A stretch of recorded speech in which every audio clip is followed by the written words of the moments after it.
If I'm totally honest with you, though, I think Christmas comes around a little bit too quick, you know? Another Christmas, another load of presents that I've got to sit down on the floor and try and play with my daughter. I'm still working on the jigsaw from last year. It's a 48-piecer, you know. I've done 5 edges, but, you know, it's a long-term project. I do find it difficult sometimes, you know, being a dad in the dark. It has its complications. When she was little, like little, she loved going to the farm. I hated the farm. Do you know what the farm is to me? Just a series of fences over which are different smells of shit. She was like, what animal's that one, Daddy? I was like, I have no idea, sweetheart, but it smells worse than the last one. Not as bad as the first 2. Then she turned like 4. She loved going down the park and kicking a ball around. I couldn't commit myself without destroying people's picnics. She was big into hide and seek for a while. The problem with that was every game came with a very real possibility that she might die of dehydration while she's waiting for me to find her. I mean, we did play it. We live in a 2-bedroom flat. We've got this big, vast communal garden out the back. You know, I remember us playing it out there. She was 4, playing it outside, just putting a little show on for the neighbours. She ran off to hide because she hadn't yet realised that she didn't actually need to hide. She just needed to be quiet, really, didn't she? I mean, she could have just stayed there. But she ran off to hide. And it wasn't a quiet hide, it was a giggly hide. The game was I had to follow the giggling till I found the giggling behind a tree, and then I had to chase the giggling back to where we started from. And then she'd say, OK, Daddy, your turn to hide now, Daddy. I said, well, I can't, can I, sweetheart? Because I can't see where I'm going to go and hide, because I can't see where to hide, so I can't hide, can I? She said, that's OK, Daddy. I'll show you where to hide. You can hide where I hid. And she took me hand at the age of 4 years old, and she guided me across this big, vast communal garden over to the tree where she'd been hiding. And just as we were approaching the tree, she walked me straight into this bird table. Stuck in the ground, came up to about here. I've lived in that flat for 10 years. I've no bloody clue how long that bird table's been there for. It knocked the wind out of me. I took a few steps backwards. Without batting an eyelid, she just took me hand. She placed it around the far side of the tree where she'd been hiding, and she just looked up at me. And she just said, I hid here, Daddy. But I didn't walk into that, did I? Like, that was my fault. Like, she wasn't the one entirely in charge of the safety of both of us at just the age of 4. But then she turned 5. And all of a sudden, it was all about the art and the drawing and the colouring in. Daddy, come and draw with me, Daddy. I mean, on a brighter note, it's a lot safer than hide and seek. Just constant, no, Daddy, come and draw with me, Daddy.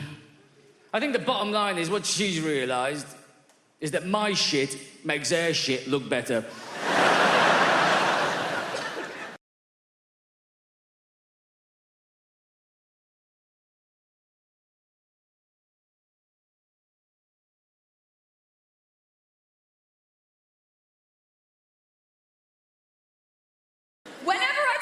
Prosecco punch, there's always a very specific laugh in the audience. I've learned to recognise it. It's just over there tonight. It's this. And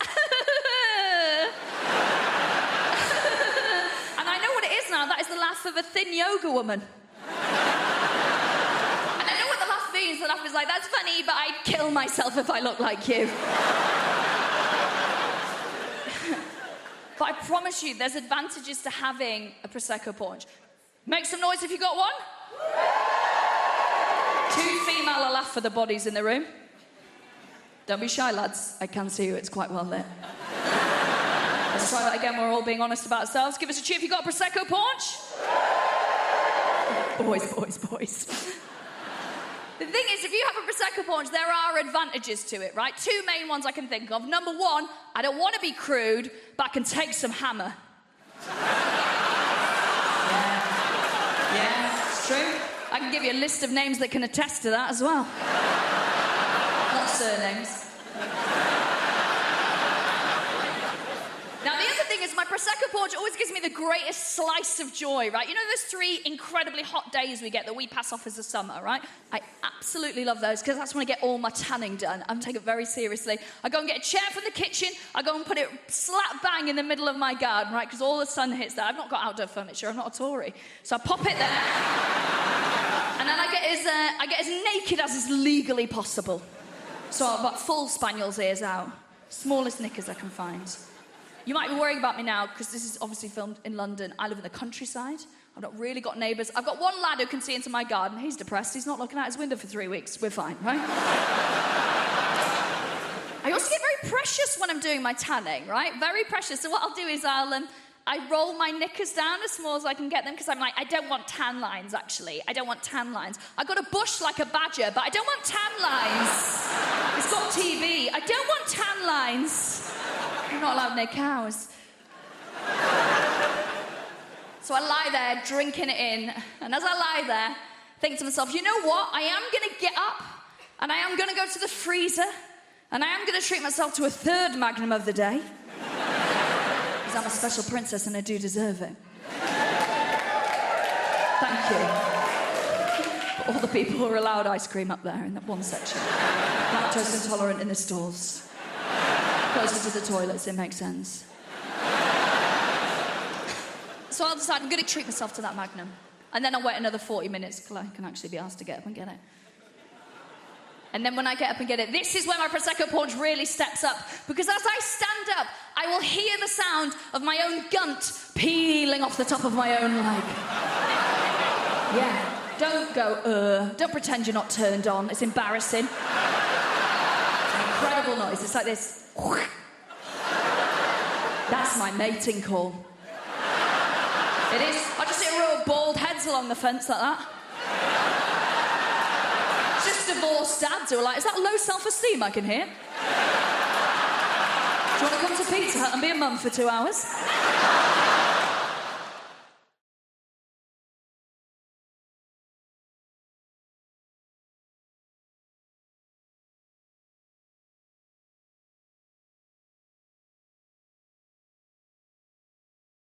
When the man...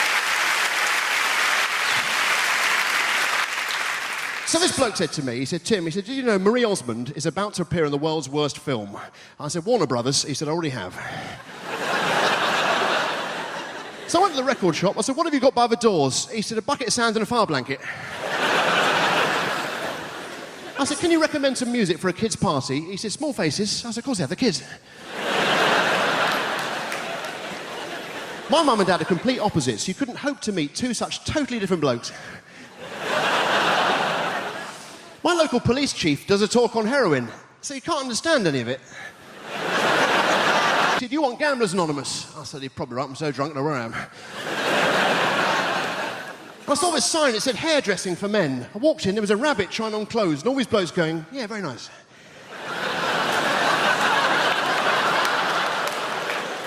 So I went to the cinema, I saw a very sad film, and the bloke behind me suddenly started wailing. I got hit in the back of the head with the harpoon.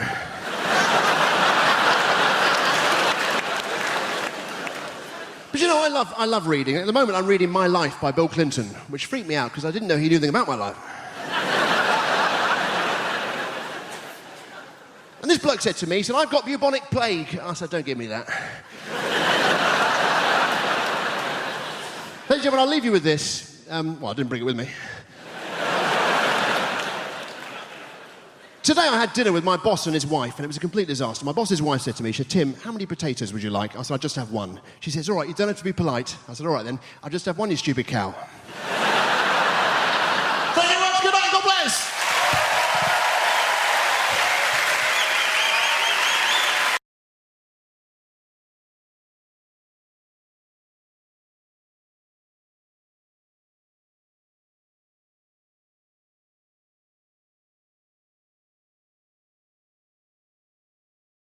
I am what you call in show business a triple threat. I do comedy, and I do music, and I will cut you.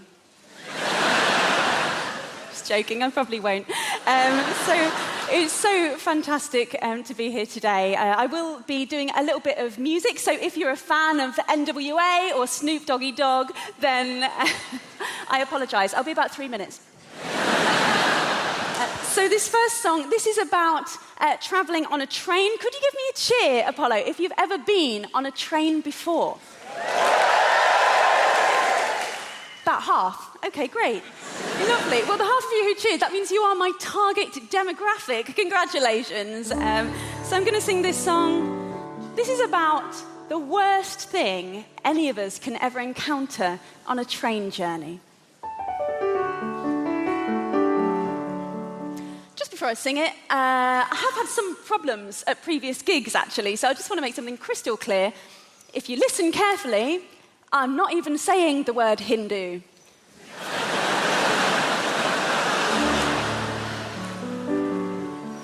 Just listen harder. Hindu on a train. Hindu on a train. Cowboy hats and penis cakes. Neck tattoos and big L plates, and voices like a foghorn in a drain. Hindu on a train, groping every passing male. I suspect you've been to jail, and God willing you might all go again. And although I have so many things to say to you, I'm aware that there are 6 of you, and all of you have had more fights than me. I've never glassed someone, but I do know how. Perhaps I'll glass you now. Hindu on a train. You brought your own speakers too, brilliant. To belt out Calvin Harris tunes. I mean, the maid of honor's clearly on cocaine. Hindu on a train.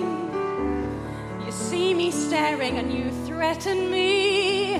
Then drunkenly you all set on me, and with a dick-shaped bottle take your aim. If you only knew, we're not so different, me and you. Just 3 months ago, my friends Hindu, we got drunk and we pretty much hijacked a plane. We were worse than you.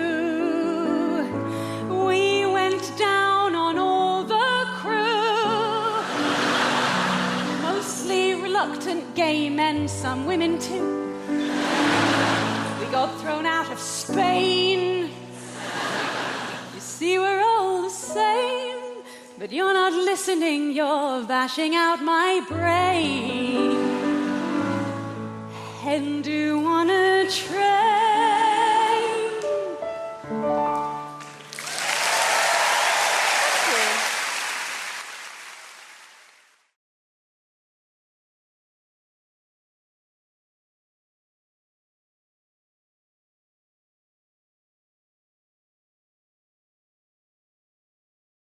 I enjoy your traffic lights. Just standing there, watching people, obey them. I've never seen anything like it in my life. Because, I mean, we do have traffic lights in Africa, but we don't use them the same way. It's almost like we saw them here and just brought them over just to fit in, you know? People were just like, what are these? These are the brand new traffic lights. What are they for? Ah, just adds atmosphere to the intersection, huh? Look at the colors, look at the colors. Nobody uses them. People here use them. I understand the cars, but I see human beings use... There's no cars, but human beings just stand there looking at the light. Oh, it's red, it's red, it's red, it's red. And then you walk and they go, oi, oi, what are you doing? I'm walking. Oh, the man is red, can't go, the man is red. No, I can go. It's just a suggestion, that's all it is. Doesn't mean I can't go, it's just saying I shouldn't go. I'm gonna go. No, don't go, don't go. Don't go. Press the button, press the button. Everyone presses the button. I don't understand why anybody presses the button. You press the button, and then someone else comes in, and they press the button. Have you pressed the button? Yeah, I pressed the button. Well, let me just make sure. Just make sure. I pressed it 5 times. I also pressed. Oh, you also 5 times? Yeah, that's 5 times. 5 times. 5 times the button. 5 times. That button doesn't do anything. I've actually checked. I've stood at traffic lights and waited, and the button doesn't do anything. All the button does is make you more patient. That's all it does. People get there and go, I'm in a hurry. Okay, that's better now. Hi. I'll press the button. I can wait. People stand there at the traffic lights. I love it. Everyone stands at the traffic lights, and then you just look at one another. Everyone, you see the people on the other side, they look at you, you look at them. No one does anything cool. Like, this is a moment you could chat. You could chat to each other about the weather and stuff. Oh, it's great weather, yeah. Have you seen the sun? Haven't seen the sun today. Nothing. Everyone just stands there. So what I like to do is, if the moment is right, if the mood is correct and there's enough people, I try and wait for a moment when there's no traffic. And then I look at the people on the other side, and then I start shouting at them like we're going into battle. I just stand at the front of my side of the sidewalk, and I'll be like, today, we fight for our children! Those who oppose us will feel our pain! And then nobody looks at you because they think you're crazy. Which is better because now it looks like they're part of your army. They just stand there like this.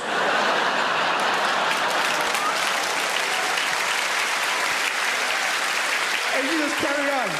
I try and say the craziest things to see if anyone... Nobody leaves. Nobody. I just say the craziest things. Last week, many of us died in the Battle of Oxford Street.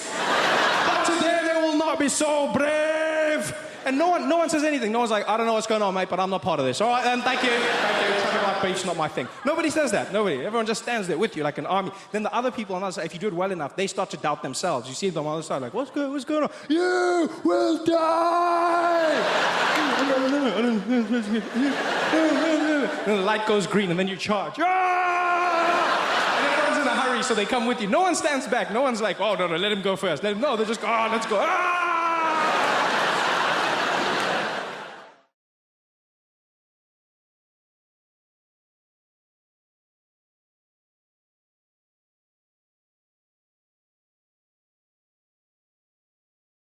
And I love Argos, man. My woman took me there, man. I freaked out about Argos. You English people do stuff different. You got that catalog shopping at Argos. The only store where you keep the catalog at the store. Like people go, hey, do you want to go down to Argos and check out the catalog? Why didn't we bring it here? Because that's not what you do here. You're going to go down there and check if stuff's in stock or out of stock. Spend a day with it. And I'll tell you something, Argos freaked me out. First time I ever walked into Argos, they made me feel like I was a spy.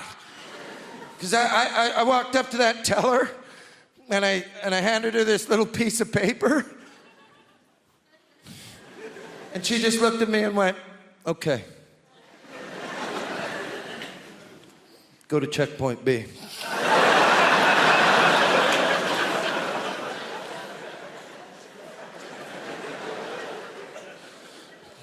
Yeah, I went to checkpoint B. They didn't even know who I was, man. I was like, you don't know me?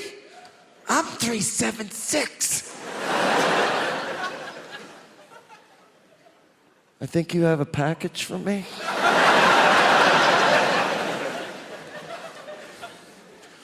My woman, she loves Argos, man. My woman loves Argos because of that catalog.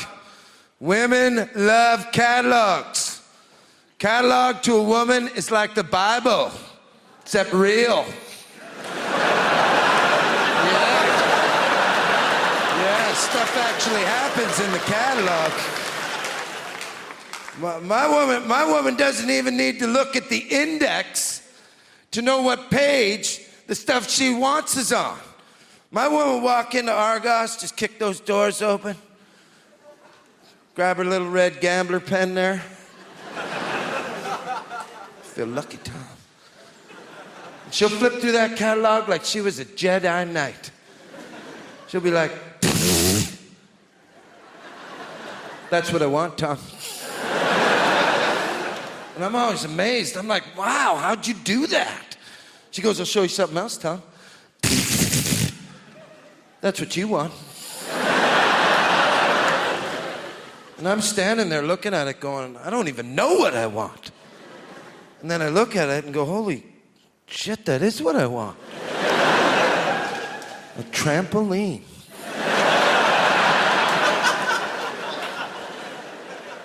Yeah, because I didn't want a trampoline for $129.95. But for $79.95, I needed a trampoline. I'm gonna tell you something. You can't just buy no trampoline. You gotta get all your trampoline trimmings. Huh? Gotta get that safety cage in case you don't know how to bounce up and down.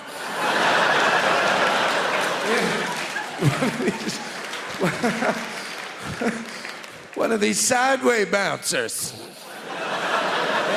Turns out I'm a sideway bouncer.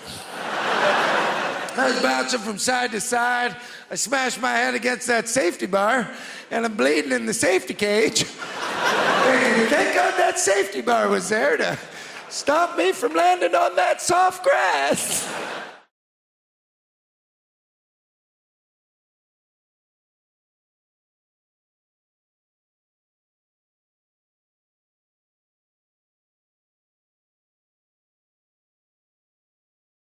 And my parents came to this country as refugees, right? Refugees, right? That's always a bit of a contentious topic. Whenever you mention it in this country, right? The refugee crisis. But it's like, guys, nobody's coming over here because they like the idea of Nando's and a Wetherspoons, right? Nobody's coming over here on a dingy little boat going, oh, I wonder what All Bar One is like. Yeah?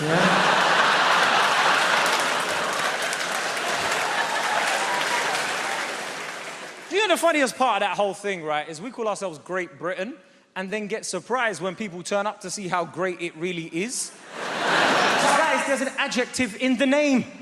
No other country on earth has that. You don't have bang in Bangladesh. Do you know what I mean? Like...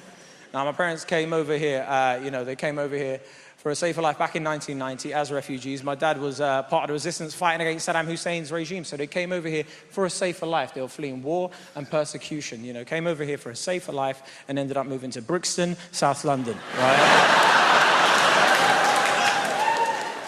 Yeah, not this new Brixton, yeah? We've got hipsters walking around going, oh my God, I love the reggae.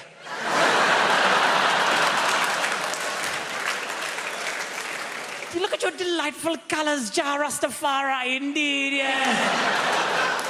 I'm talking Brixton in the 90s where you could buy weed in a patty in the same building, right? The kind of place that was just littered with £1 shops, like you go in there for like sellotape, but somehow you end up leaving with chocolate, shower gel, and a brand new identity, It's changed now though, man. It's not as rough as it used to be. I knew my area changed when we got a Starbucks. Because I thought to myself, the last thing gangsters on council estates were crying out for was caramel frappuccinos, right? I just want to see how that conversation would happen. One of these guys walking in there like, yeah. Obviously. Because everything's obvious to these guys, right? Apart from the law.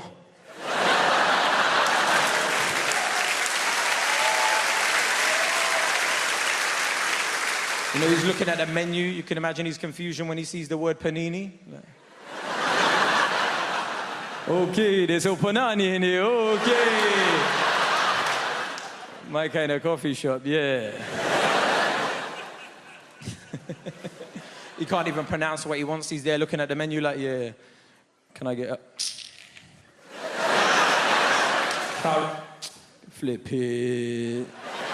Just give me one of them things there, boss, yeah? The guy behind the counter's really excited. Certainly, sir. What size would you like? Yeah, get me a large, innit? Because I'm living large, you get me?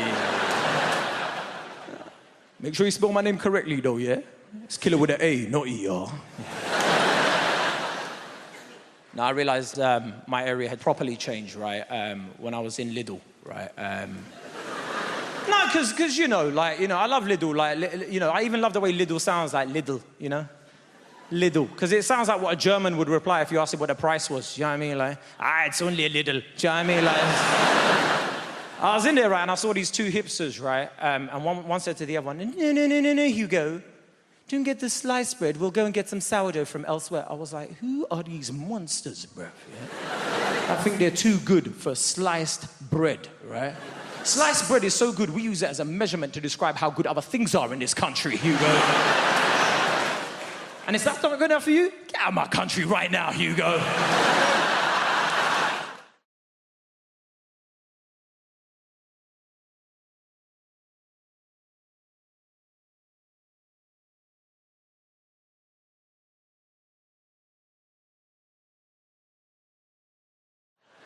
Let's lighten the mood a little bit. Let's talk about terrorism. Terrorism... Listen, one of my main issues with terrorism is simple, all right? It's got people that have known me my entire life doubting my credibility, all right? It's mad thing. And I want to let you know, all right? You guys are a little bit worried at the moment. I'll make it explicit for you. I am not a member of ISIS, all right? I'm not, okay? I have nothing to do with those people. I don't follow their ideology. That's because I've got 6 months left on my Al-Qaeda membership. I'm a Where do they go? My gosh, I'm going to get some water, all right? Flipping it. It was a bad choice wearing this heavy-ass jacket, you know what I mean? And you know what, actually? Ooh, it's squirting all over the place. I tell you what is the biggest threat to Muslims on the face of the planet today, all right? Dehydration. We cannot carry around clear liquids in a bottle anywhere, all right?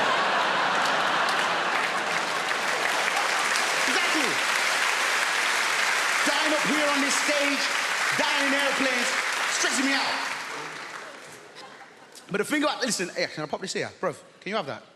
Thank you, my G.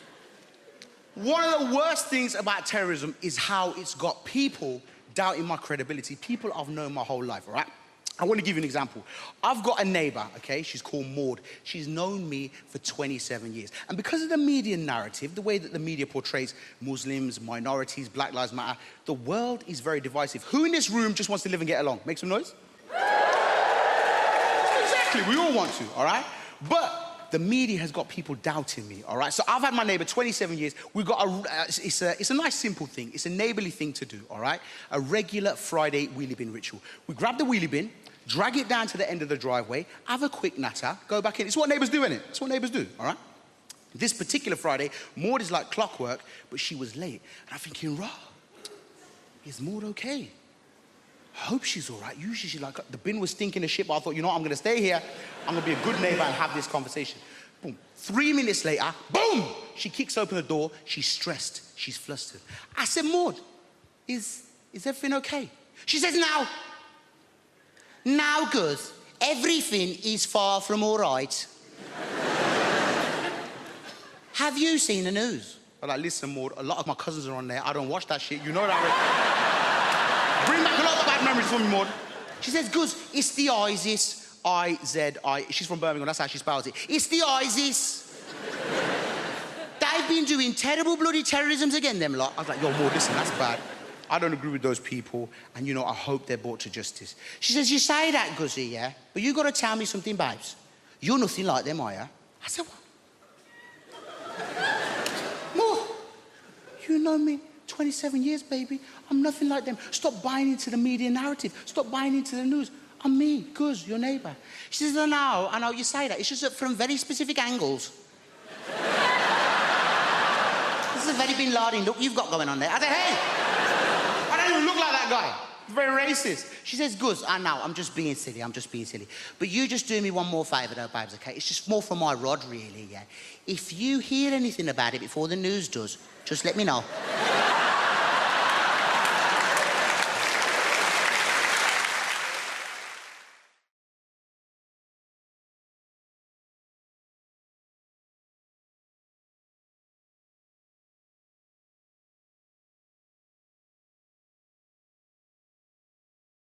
I've got the memory of an elephant.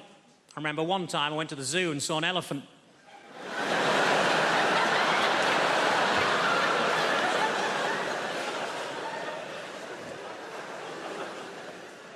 I was disappointed to find that Dunkirk wasn't actually a biography of William Shatner.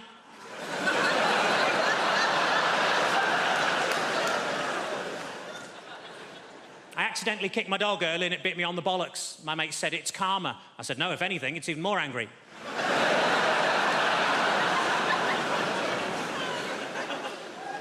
I tell you what always catches my eye, short people with umbrellas.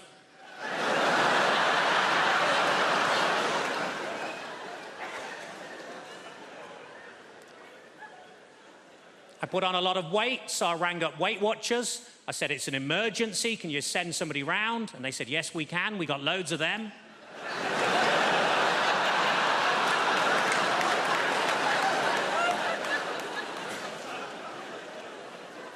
I was actually thrown out of Weight Watchers for making sarcastic comments at the weekly weigh-in.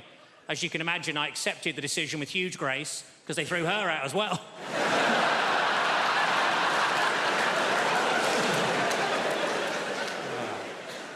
I was watching TV, the announcer said there's a documentary about the clitoris on the red button, but I couldn't find it.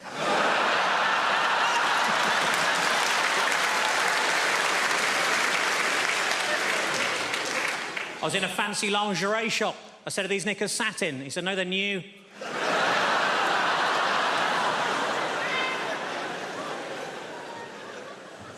I didn't know what to get my little niece for Christmas, so I asked my sister what she's into. Apparently, at the moment, she's mad about frozen stuff, so I got her some oven chips and peas. It's been a tough week. I got myself a memory foam mattress, and now it's trying to blackmail me.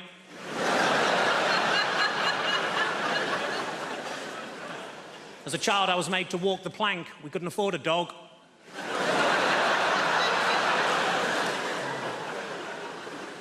I went on a positive thinking course. It was shit. You would be.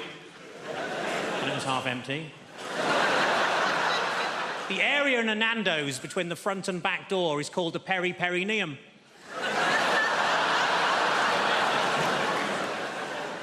What I like most about that joke is that people who know what a perineum is usually haven't heard of Nando's. Ironically, there's only a very small overlap between the two. The doctor told me to lose some weight. I said, how? He said, don't eat anything fatty. I said, what, pies, chips, that sort of thing? He said, no, just don't eat anything fatty.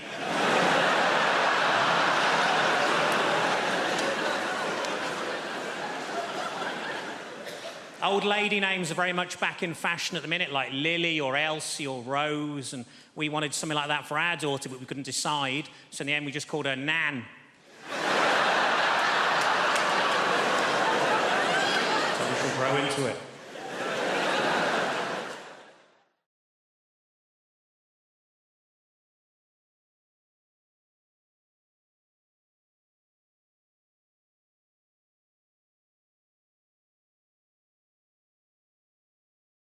And the thing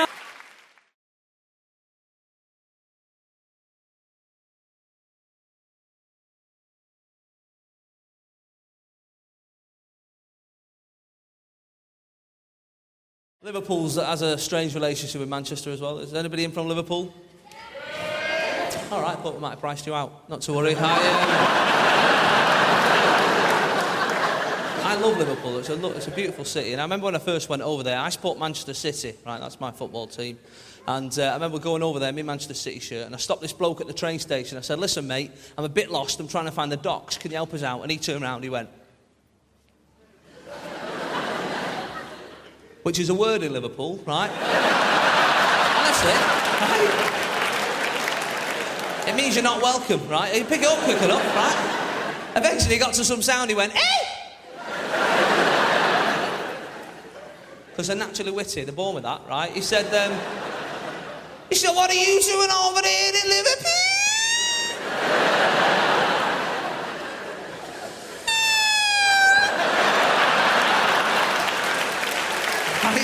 I love him. I do. Now, at that stage, you're tempted to say calm down, but that makes things worse, right? You don't like that. I was very brave, though. I looked in the eye and said, listen, I asked you for directions, officer. You are bang out of order, mate. Keep it down with it.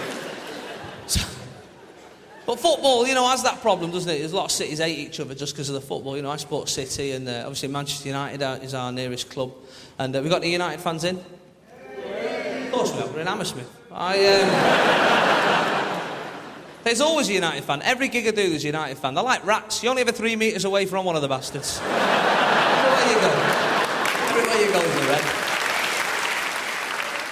I love football, but I'm getting to this stage where I'm starting to dislike footballers. I don't know if anyone else has this problem, right? But these like multi-millionaires running around the pitch, you know, every 5 minutes. I've hurt myself. There was a bloke a few weeks back, he missed 3 Premiership games with a dead leg, right? Now, that's not an injury, is it, a dead leg, right? When I was a kid, I had 3 dead legs in one day once, right? And that was for free. still have to do PE and walk home. That's not an injury, mate. My granddad's favourite footballer was a German goalkeeper called Bert Trautmann. Right, now, in the 1956 FA Cup final, does anyone know what happened to old Bert? He broke his neck. Look at you like the quiz team. Bang, straight in, no messing about. He broke his neck and carried on playing, right? That's how hard they were in the 50s. The metatarsal, not even invented in 1956. He just got up, carried on diving about with a wobbly head, right? Not bothered. Not bothered. Not these days, it's... the fans keep shouting nasty things at us.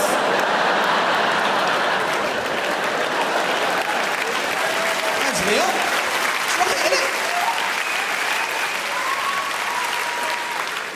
And I'm there in the crowd watching, thinking, do you know what? You're on 60 grand a week. If I think you're a knobhead, I'll tell you, right?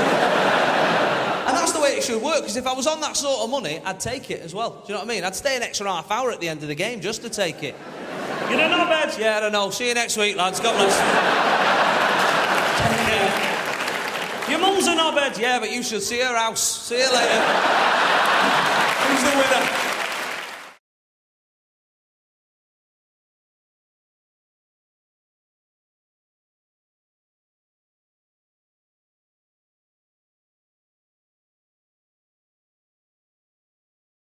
I'm not a homosexual.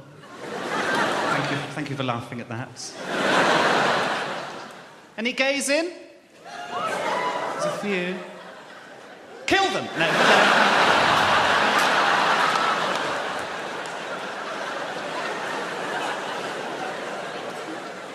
You're not gay in that shirt, honestly.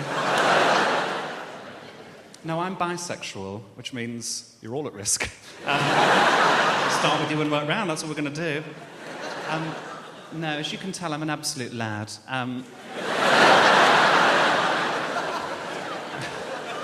So, it's just backstage, having a lager and punching a woman. I don't know how to do it.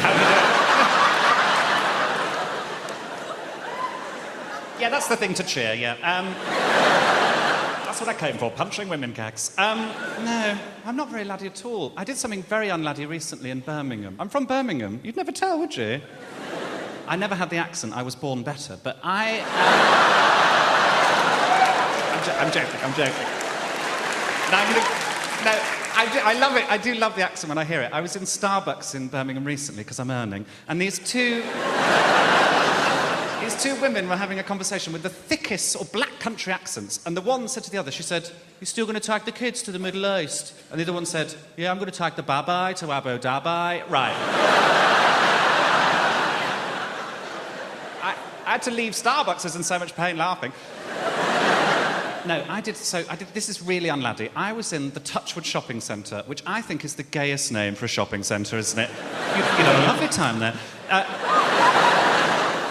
These two sort of roughly 14-year-old lads tried to mug me. They came up to me and they went, "Give us your wallet." And I went, "No." And then farted out of nervousness, because I was so terrified, absolutely terrified. I was like, "What are you going to do if I don't give you my wallet?" And they're like, "Oh, we're going to headbutt you." They'd be lucky, because they're about this high. Also, the headbutt is the worst threat ever, isn't it? Because, sure, hit somebody in the head. That is a weak point. What are you going to hit them with? My head. That's like hitting some of the balls with your balls, isn't it? We might do that later, who knows?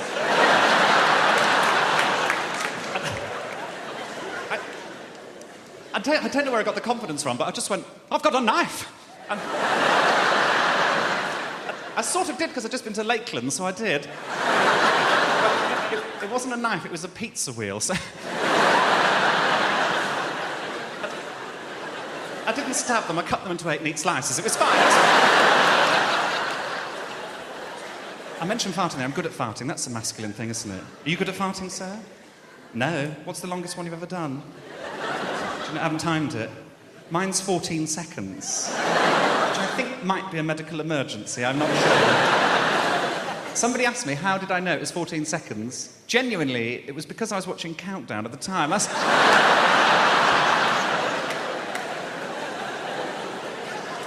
I'm not laddie, but I have a sort of naughty side, and I call it walrus.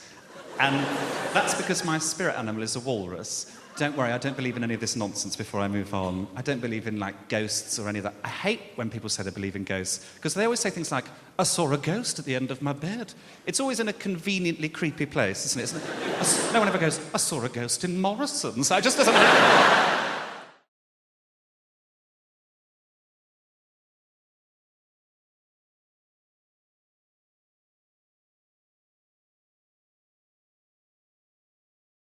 They know their wildlife over there in Australia. Unbelievable. They have koala bears over there. They've so many of them. They've actually trained them to work in the cities. And get your guess, right? What job do you think koala bears do in Sydney at the moment? What job are they trained to do? Give me a guess. What's that? To be bears. To be bears. They're kind of... doesn't take much training, Tracy, to be honest. Given that it's already a bear, it really... unless you want to be a different kind... You're no koala, you're a grizzly. Get out there, go on, get out there, koala. Give me another guess. What do they train them to do? Koala bears. Cuddle. Cuddle is glorious. What a beautiful idea. They train them to work as professional cuddles. That's a fabulous idea. All over Sydney, there'll just be podiums sitting there with a koala on it, and you can walk up and go, I'm a bit down at the moment.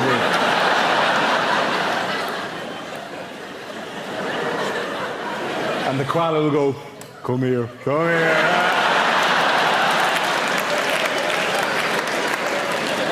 All right, now you shouldn't have now. Thanks very much. Brilliant suggestion. Give me one more suggestion. As phone sex operators. They train the koalas to work as phone sex... Not actually just as operators. Not actually to do the thing, but to go, I'll put you through now.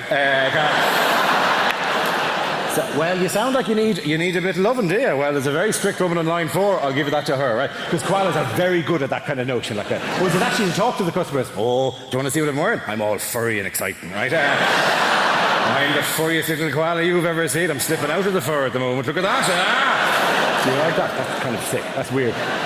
What they actually train... the job they actually train koala bears to do in Sydney is to work as bicycle locks.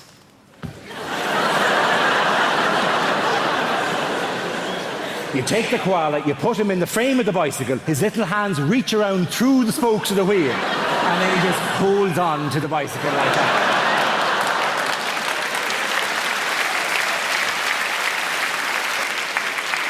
The finest answer I ever received, though, was in a university in Dublin, and I said, what job do they train them to do? And a student there went, is it guides for the blind?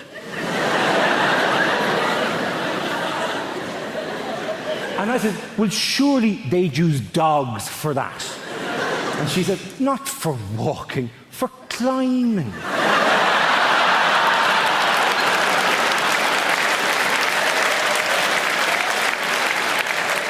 It's a glorious notion. The dog would walk the blind person to the foot of the tree,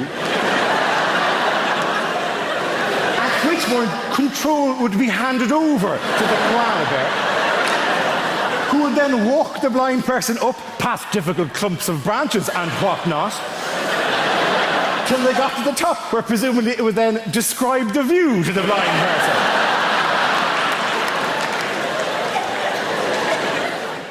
I'll tell you something. Thank you.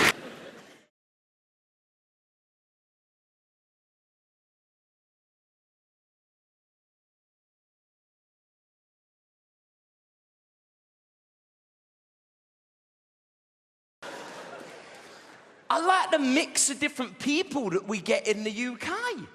I don't agree with UKIP. UKIP say we've got too many foreigners in this country. I've done a bit of research on my own, and the fact is there's actually a lot more foreigners in other countries.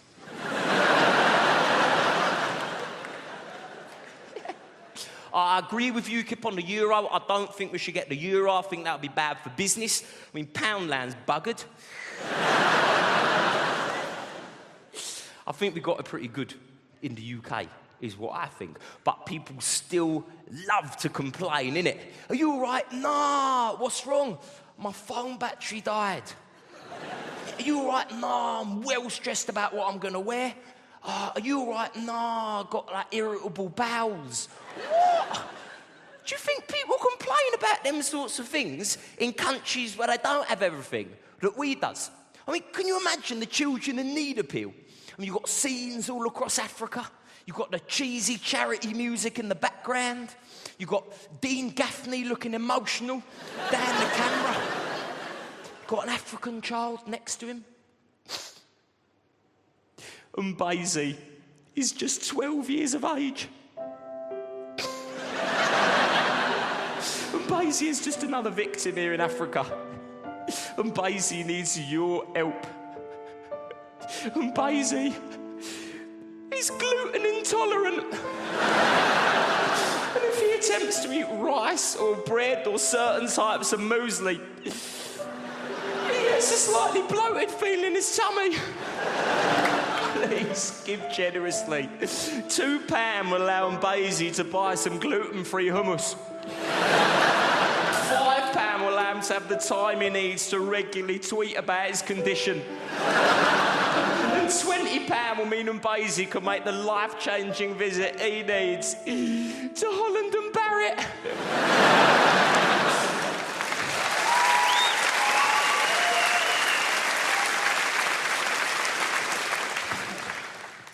I've got to get going. I've got to get out of here. Yeah, I'm proper knackered, man. When you have a kid, whew, kiss goodbye to sleep. That is for sure, people. Last night, about 4 a.m, I'm spark out in my bed. I'm in there. Little boy comes into my room. Daddy! Daddy! Daddy! Yeah. Can I come and sleep in your bed? I've wet my bed. Yeah, of course you can. In you come. I warn you, I've had too much to drink and I've done the same myself.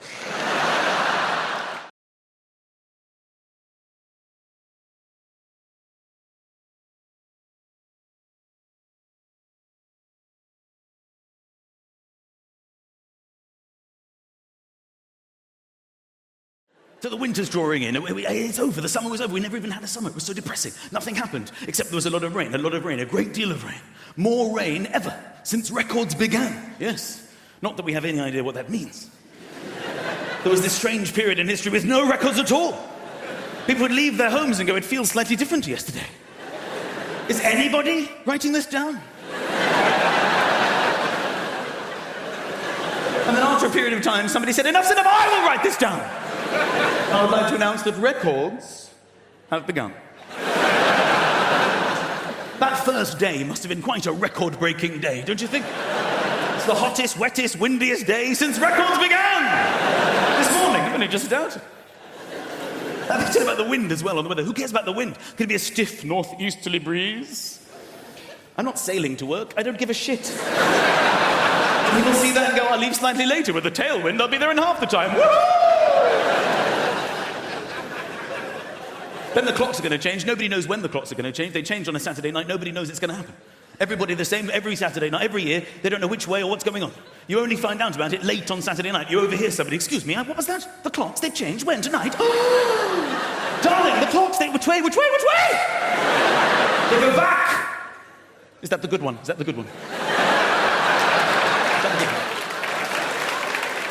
How many years do we need to be alive before we know when they change and which way? An extra hour! Woohoo! The only thing we can look forward to, ladies and gentlemen, in this winter is snow. It's the only thing that gets us through, because the weather's terrible, but snow is the holy grail. Nothing beats snow. And normally, we get one day of snow, and you've got to hope that it snows overnight, so you can be snowed in. Earlier this year, it snowed in the middle of the day. You don't want that. I was waiting for my bus, and where I live, there's no tube. You have to wait for the bus. The buses actually originate there. The bus is already there. So it's even more frustrating. I'm waiting for the driver. We've got everything we need. We're looking for people. Can you drive this thing? And that's when the snow came. Amazing, instantly landing snow. The best of snow. I mean, the most unbelievable snow. And then I realized, oh my God, I could get snowed out. This is not what I need. The driver shows up. And he says, ladies and gentlemen, I regret to inform you, due to the chaos on the roads, it's been snowing 8 seconds at this point. We're cancelling the bus. There will be no running of this service. And we're like, well, hang on a minute. We bought our tickets. What are we going to do? How are we supposed to get home? There's no way to get home. What are we going to do? And he said, don't shout at me. I actually live at the other end of this bus route. I take this bus home, and then I'm relieved by another driver. And we're like, this is a very interesting development. How are you going to get home? I said, well, there's only one thing to do. Walk. It's the only way we can get home. It's the only way at all. I'm like, fine, okay. So we walked the bus route, led by the driver.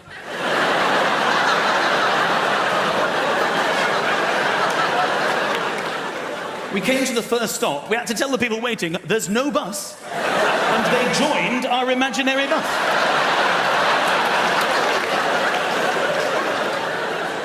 It was getting bigger and bigger. I looked behind us, I could see the next imaginary bus. Not a bus, just people walking. And it was catching up fast, because no one to pick up from the stops. And the driver saw this as well, and he turned around. He said, when we get to the next stop, don't tell them anything. Keep walking, they can get on the next one. I thought this was one of the funniest things that ever happened to me. I said to the woman walking next to me, I said, this is hilarious. We're on an imaginary bus. There's a driver. There are old people walking. And this is funny, right? And I thought we were on the same wavelength. But now I remember I was doing most of the talking because she said, I'd love to chat, but this is my stop. She got down to an actual bus stop and then walked in the direction we had just come from.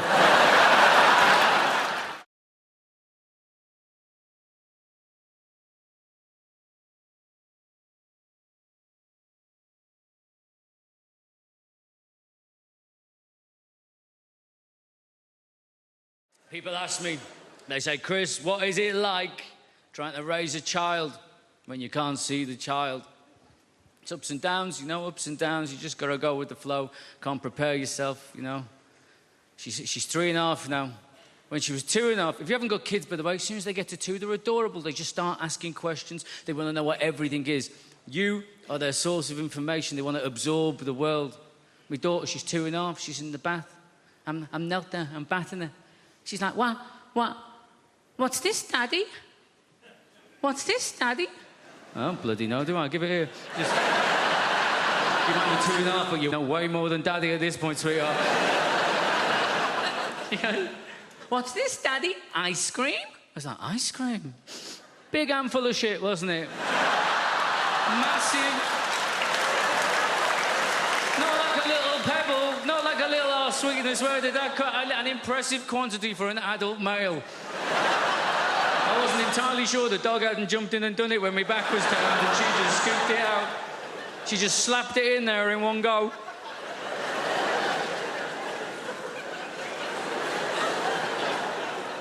It threw me. I didn't... Look, right, I obviously didn't see it coming. I didn't even... No. I didn't even smell it coming. This came from underwater. This was a stealth move, right?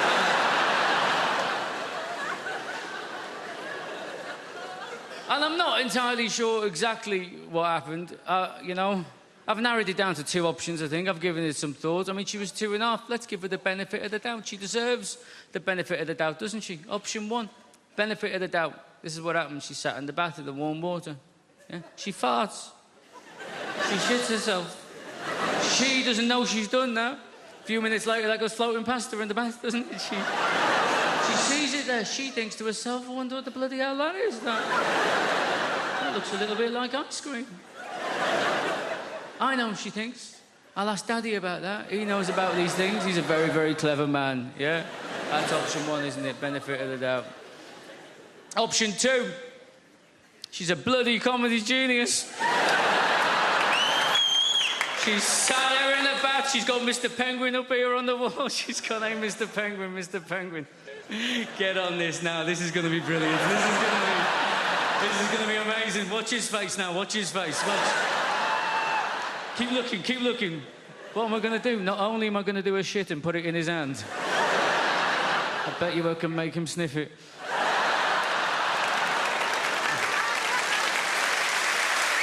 Ice cream, Daddy? Ice cream, huh?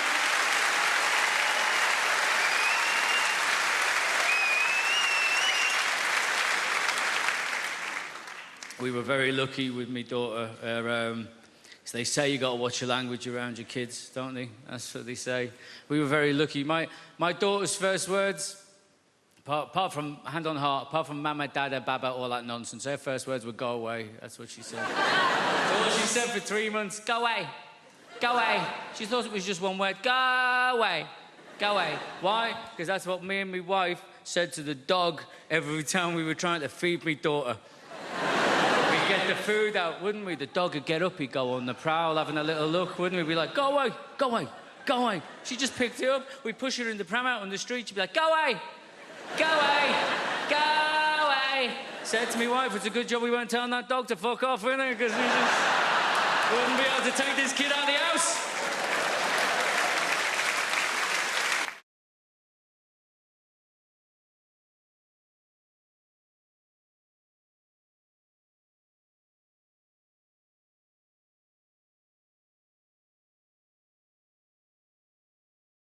The problem is the builders, my dad's mate, he's a proper geezer, proper South East London geezer. One of those builders, you know that walk? Just walks like that. His legs like he's got a pool table between his legs. And he walks like that, and also he's got those really thin jogging bottoms. You know those like grey jogging bottoms that builders wear? I don't know where they get them from. They're so thin, and it just grabs onto anything that's there. I feel like I'm getting stared out by his knob and balls as he comes in. And sometimes it's weirder than him being naked. I don't know why. It feels more intrusive. He's like, hello, son, what we got here? I don't know. Everything's walking around like that. I reckon I could draw his knob and bollocks from memory better than mine. So he's coming like that. And I'm like, oh, God. I go, do you want a cup of tea? He goes, yeah, I'll have a cup of tea. I went, how many sugars? He went, 13. That's not a cup of tea anymore, it's a pudding. That's an angel delight of a tea bag, innit? 13 sugars, how'd our mate sticking it in? It's about £3 worth of sugar. He's only come round for a quote, it's already cost me. I put 14 in to test him. Give it him. He went, it's a bit sweet, isn't it? You winding me up, you know me on 13, you greedy bastard. Old type 2 Terry's come round and it's a bit sweet for him, is it? When are you going to do this job? I want it done before your foot comes off, all right?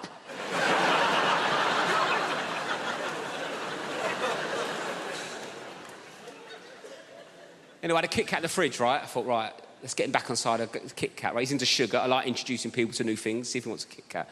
4-finger Kit Kat. Like, how would you eat a Kit Kat? 4 fingers? I've said that wrong, haven't I?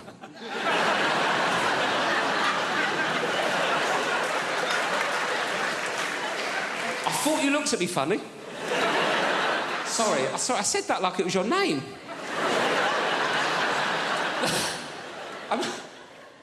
I meant to say... I don't know what I meant to say. I meant to how would you eat a 4-finger Kit Kat? But I went, how'd you eat a Kit Kat? 4 fingers.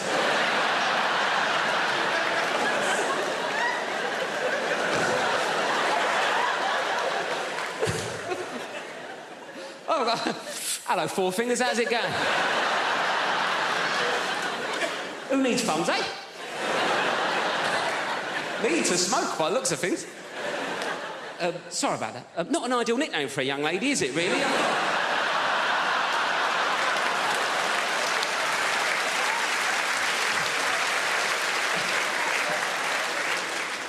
So what would you do? 1 finger at a time? Is that what you'd...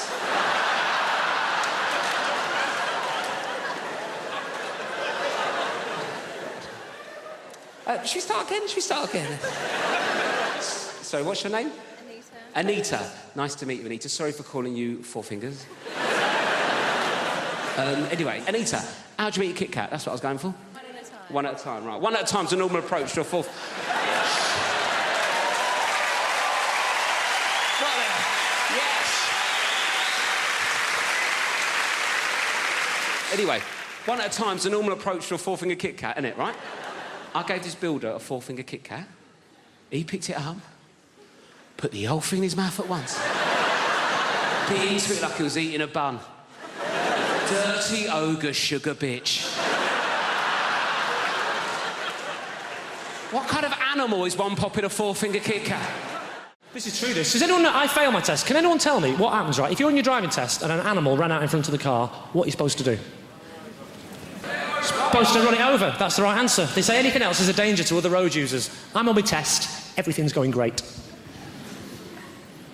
Suddenly, this goat ran out in front of the car. So I remembered what he said, and I kept driving. few seconds later, I look in my rearview mirror. The goat is fine. I've missed him by millimetres. Now, obviously, I didn't want to fail my test. So I slapped it in reverse like that. But I must have been chasing that little fucker through that field for 45 minutes before I ran over his head, and he still failed me. Where's the justice in that?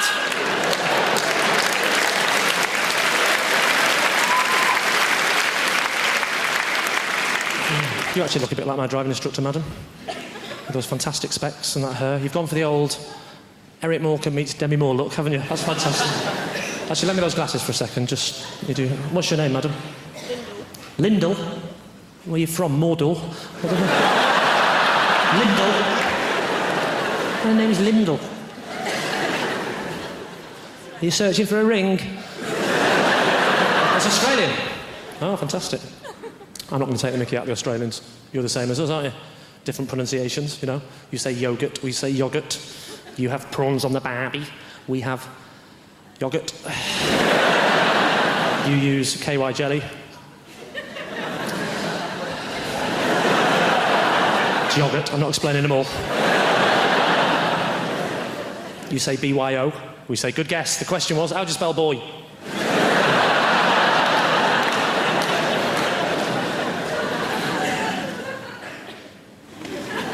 Arsenal! What do you do for a living? Are you a welder?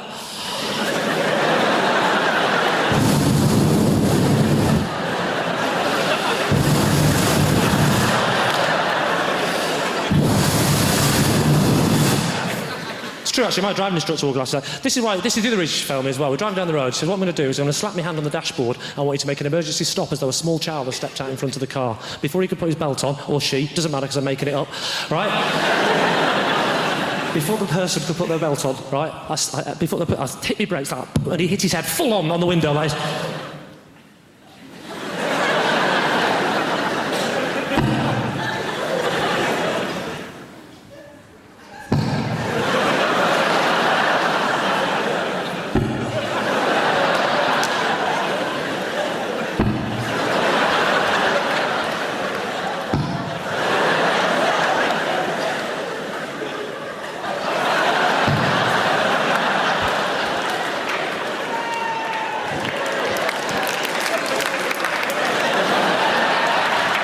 I'll just show it off now. Oh, bad job! Hey! Hey! And he turned around to me and said, why don't you wait till I slap my hand on the dashboard? I said, there's a child's life at stake here. I haven't got time to mess about with games, mate. Oh, sorry, you didn't see any of that, did you? No, sorry. You were just sat there, weren't you, going, what's he doing? What's that noise? Has he got a kind face? You know, when you're in love with somebody, you rarely see them at work. You rarely see them doing the thing that they do and you can't. It's extremely attractive. Go follow your partner someday to work. If they're having an affair, it'll be a hideous conclusion. But just watch them doing the thing. It's really cool because you can't do it, they can. You go, I fucking know you're fantastic, you're glorious. Particularly when they're saving a life. Jesus, glorious. You're there going, oh, you're beautiful, I love you, and you're making me look good right now. Yeah, she's my girlfriend. Look at her, she's Gloria. She's saving her life. Trophy bird, right? I had to be peeled off the doctor the day of the mini stroke. Seriously, she was underneath me going, that's very flattering, but could I deal with the situation first, right? And I was behind her going, no, she'll be unconscious for a while, yes. Apologise, she's actually in the room tonight. Sorry about that. Sorry. But it is nothing more attractive than seeing the person. I mean, the doctor here, have you a partner there with you? Have you a boyfriend or a husband with you? Yeah, he's a teacher. He's a teacher, so he's not in the medical trade. My teacher friend, isn't it sexy? Have you seen her ever deal with an emergency, have you? Not yet. Not yet, he said loudly. Get her to run over one of these feckers on the way home tonight. Dude, it's extremely attractive, but the one bad thing is you're very clannish people, the doctors. They have a tendency to hang around together in little groups, right? Okay? My teacher friend, do you have to go to loads of social events where it's just you and doctor? Does that happen to you, my friend? Does it? I hate it. Yeah, I know, it's a nightmare. I hate it, he said. I am articulating your pain, my friend. He hates it, ladies and gentlemen, because there's times I've been at dinner parties and it's doctor, and I'm the only feckin' muggles in the room, right? And they don't know half as much as you give them credit for. My friend, if you're ever at another dinner party and it's all doctors, feck with their heads. It's remarkably easy to do. If you're ever out with a load of doctors and they're going, well, today I performed a fucking duckendectomy. You just go, yeah, but what are hiccups exactly?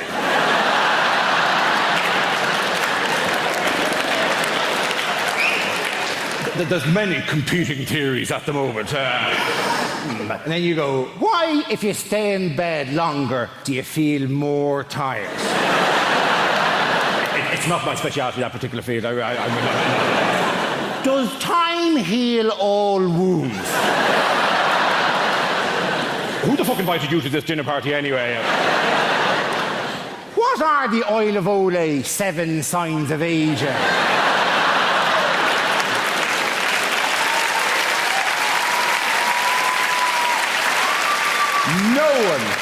No one actually knows what the Oil of Olay 7 signs of aging are, right? Apparently they start with little lines around the eyes and finish with a woman sitting on a stairs with a bottle of gin going, I gave him the best years of my life! And it takes a feckin' hell of a cream to get rid of that, let me tell you. Doctor, one final question. Doctor at the back there, my surgeon friend, liver and pancreas, answer me this. What are hiccups exactly? Diaphragmatic irritation. A diaphragmatic irritation. Good woman yourself. Very good. Let the punters at home note she said diaphragmatic irritation, which is right. I also would have accepted any arrhythmic irritation of the phrenic nerve. Please. I'm not a doctor. I'm just riding one. Okay.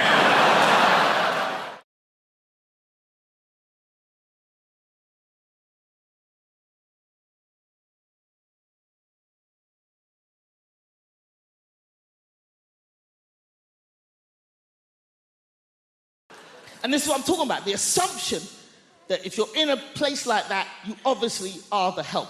Okay, example 2, that's it, white people. One more example, and then we're moving on, right? I'm on tour in the UK.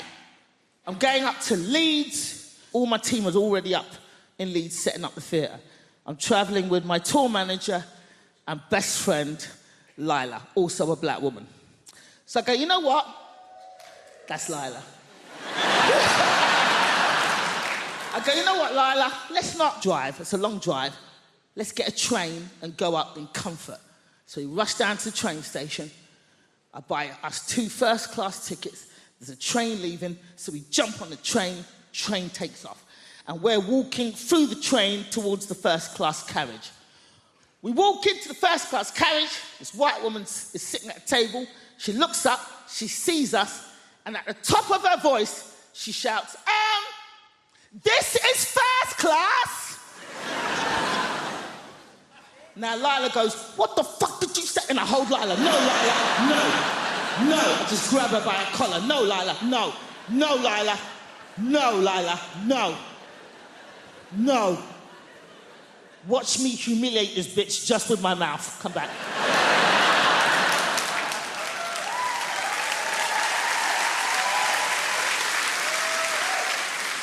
So at the top of my voice, I say, thank you, lady.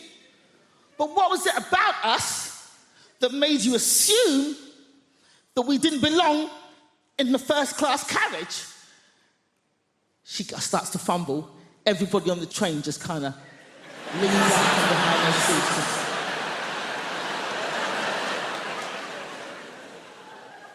And she gets flustered. She's like, and then all she could think of was like, I thought you were lost. And I was like, how'd you get lost on a moving train going in one direction, bitch? How? Now, this woman was not alone. She was with her husband. Her husband was sitting opposite her at the table, same table. But we did not see her husband's face for this entire confrontation because the entire time he was hidden behind a newspaper, just... hands never came down. All we saw were his knuckles just gripping that paper. And they were in their 60s. So they'd obviously been married a long time, and he's behind that newspaper going, ah! Nosy, big-mouth cow! 30 years we've been married, and every day of those 30 years I've said, mind your own fucking business!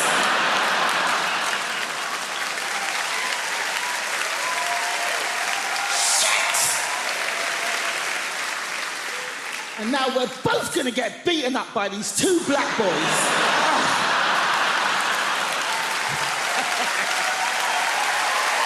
I'm gonna explain the concept and naked attraction to you, and you're gonna think to yourself, Suze, previous to your gig tonight, did you nip outside and smoke some crack? Because that's how mental it is. Right, Emma, a girl walks out on stage, she's like, I'm looking for a boyfriend. And the host goes, brilliant, we've got 6 naked men in tubes behind. Then the host says to the girl, what are you looking for? And the girl will always do the same thing. She'll go, oh my God, you've really put me on the spot. And you think, no, you chose to come on this show, moron. She goes, well, I guess I'm looking for a boyfriend, but also a friend. I really like going to European city breaks, maybe someone that likes travel. And I really like music gigs as well, so maybe someone that likes music. And I guess if I'm being really honest, what I'm looking for is love. And the host goes, brilliant, let's see if you can find love by judging dongs. Okay?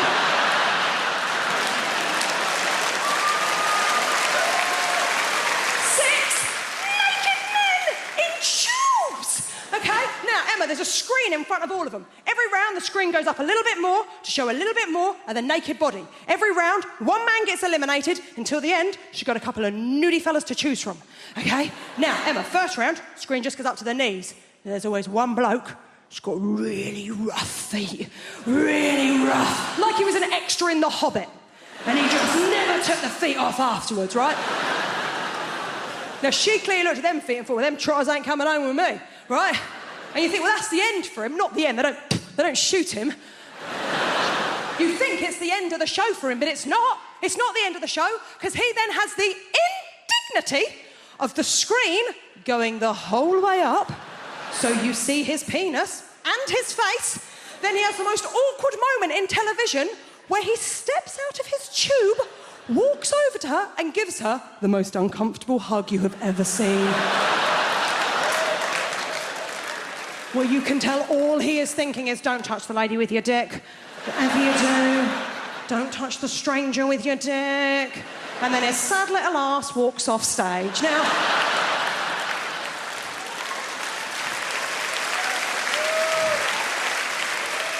the next round, the screen comes up to the waist. And let's be honest, it is the round we are all watching for. It's cock-a-clock. Now, it's not going to come as a surprise to any of you. There's a lot of people in this evening. I'll bet it doesn't come as a surprise to one person in this room. I ain't seen many willies. I ain't seen many of them. I ain't seen many willies. I'm not a connoisseur when it comes to willies. I was straight for a month when I was 18. I don't have the wrists, okay? But even to me, even to the untrained eye, there was one that I was like, oh, there's something up with him.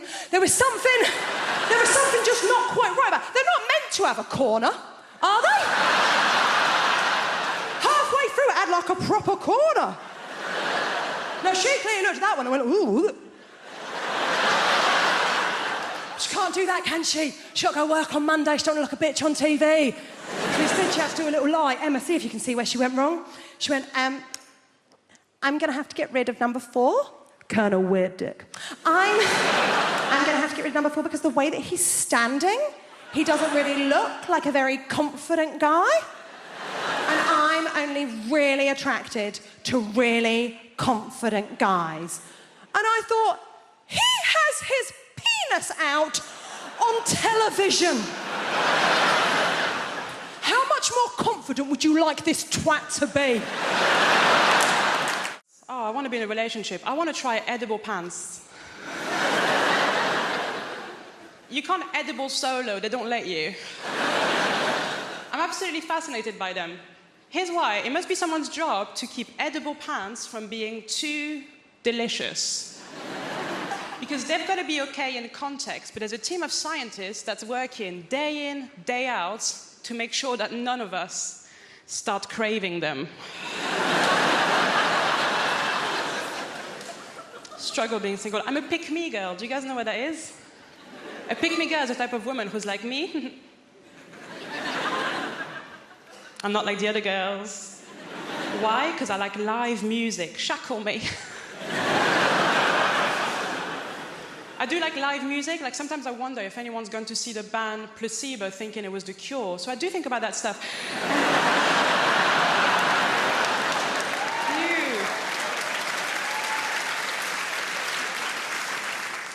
Love live music. I went to see ABBA Voyage. Have you guys seen it? ABBA Voyage, if you haven't seen it, it's incredible. It's ABBA. They've got holograms now. But just before going into ABBA Voyage, I found out a little bit of industry gossip, and I'm going to share it with you because I was pissed off. ABBA, the band, they're not even dead.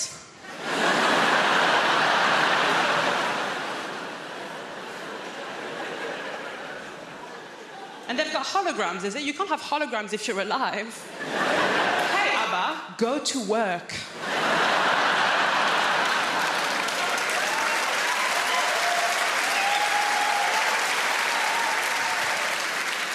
ABBA Voyage, it's amazing. From start to finish, it's them at their best. They were 28 years old when they recorded it. Start to finish, them at their best. A bit like this. So, ABBA Voyage, at the end of ABBA Voyage, sometimes the real ABBA, they come out. But the problem is that at this point in your life, you've only known them as hot 28-year-olds. So when 76-year-old ABBA comes out, it doesn't look good. It doesn't look like them. It looks like their parents have come to pick them up. I am a pick-me girl. I lie about my interests constantly, I do. My new thing now is I pretend to like football. Now, I want to like football. I really do. I really respect it as a sport. My problem is too much of it has happened. And no one will let me catch up. Like, everyone needs to stop playing for like 5 years, and then I'll start casual, season 1, episode 1. Now, the real reason I'm trying to get into football is because, basically, I met this guy. Thank you. And, oh my God. So he told me that he could have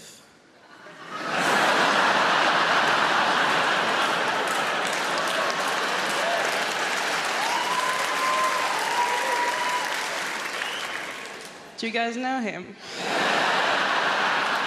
That's weird. He does have a lot of friends. He said he could have gone professional. But then, and this is so sad,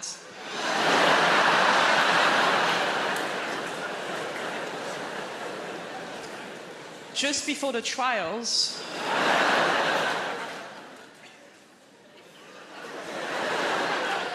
he didn't have the skills. He didn't have the skills, the work ethic, all the natural talent. So close. I was such a fat kid. My mother used to buy bathing suits with blowholes in them. It was just... But my parents... I don't want to go into my childhood here because it's wrong.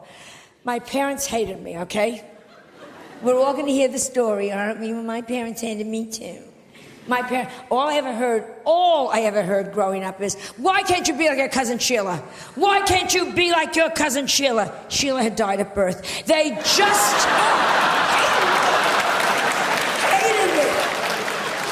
Whenever we would go, like, in front of a street, each parent would take my hand, hold our hand, we're crossing the street, and then they'd swing me into the traffic. They used to say, take candy from strangers. Ask the funny man in the raincoat, does he own a van? It is just...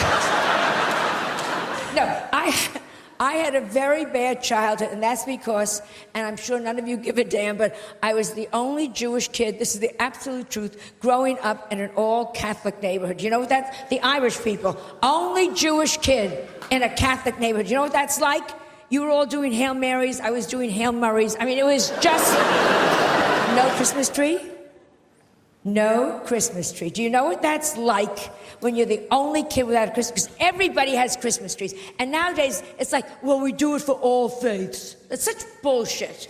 Yeah, we walk into an office building, and there's a Christmas tree, and there's a menorah. Bullshit. The Christmas tree goes up, up, up, up, up, up, up, up, up, up, up. There's like a little shitty menorah with 2 orange lights that some angry Puerto Ricans lit backwards. I mean, yes. Juan, you lit those lights backwards. Fuck you, you killed our Lord. I mean, it is just... So, I'm at the age where I figure, screw it, I'm gonna have a Christmas tree. I got the biggest Christmas tree I got a 2-story high Christmas tree. I put everything you could think of on that. Up, up, up, up, up, gorgeous, gorgeous, gorgeous. On the bottom, I got the manger. I got the whole goddamn thing going there. The wise men, the sheep. The only thing is, I have the baby, but I'm Jewish. I got him a nanny. It was just, oh yes. And I redressed Mary. She didn't look good. That stupid thing over her head, come on. I put her in a Chanel suit, Manolo Blahniks, and a Louis Vuitton pocketbook. You're the mother of God. Look it. It is just... Am I wrong? If she had looked like that, she would have gotten into the inn. Yes. The point is, it's about looks. Mary, she looked good. She would have done better. Mother Teresa... Oh, don't give me, oh, Mother Teresa, if she had looked better, she'd be a saint by now. Was she a bow wow? Yes. Did she need electrolysis? Let's talk to each other here. Even lepers were throwing their fingers at her. Here, get because it is all about looks. This is my message, Great Britain. This is my message. Looks count. Education, looks count. I have no sex appeal, and it has screwed me up for life. Peeping Toms look in my window, pull down the shade. You have no idea. My gynecologist examines me by telephone. It is just... So I came to Britain in the early 80s. We were refugees long before it became fashionable. But my favourite immigrants are Polish people because they've properly confused old-fashioned racists. Have you seen them? They don't know what to do. What do we do? What do we say? They're immigrants, but they're white. I heard this one bloke go, bloody Poles coming over here with their work ethic. Which isn't very politically correct, and I try so hard to be politically correct. Sometimes I take it too far. I was at a party recently and I said to my friend, have you met Steve? He's a really nice guy. My friend goes, which one's Steve? Steve was the only black guy in the room. I found myself going, Steve, yeah, he's over there. He's got blue jeans on, a grey T-shirt, sort of curly hair, and a Nigerian accent. And once I was performing at a comedy club and there was 2 black guys in the front row, like you two, but men and black. You are a man, sir, I'm sorry. It's the lights. And I said to them, so how do you two know each other? And they looked at each other and went, we don't. Might as well have had NF tattooed on my forehead. I didn't, it was felt tip.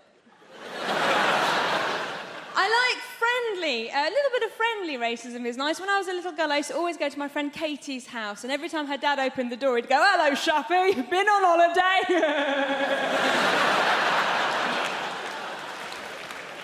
So, I have a little boy, I have a baby boy, I'm a mum, and I'm looking at you, some of you are so young, I could be your mummy if I lived somewhere rural. Like a lot of women, I got to my 30s and I thought, I've got to have a baby now. Why, my mum's still young enough to look after it for me. And I went to all the antenatal classes, and this woman came up to me, one of the other mums goes, oh, how are you planning on losing your baby weight? And I was like, well, I was just thinking of having the child. And she was like, oh, I'm going to be a yummy mummy. I'm going to lose all my... Yummy mummy, that's just like a middle-class way of saying MILF.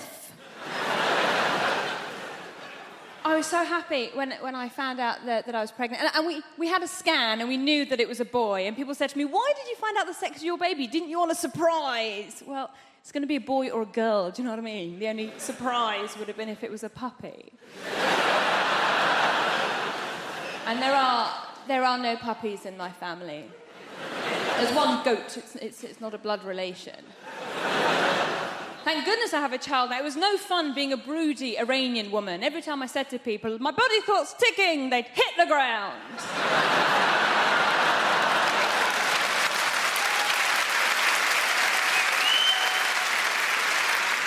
So with all that going on, when I did find out I was pregnant, I was so delighted. I thought, I am going to fill this child's life up with love and hope and understanding. My husband's reaction was slightly different. He walked around going, woohoo, my soul just worked. Easy.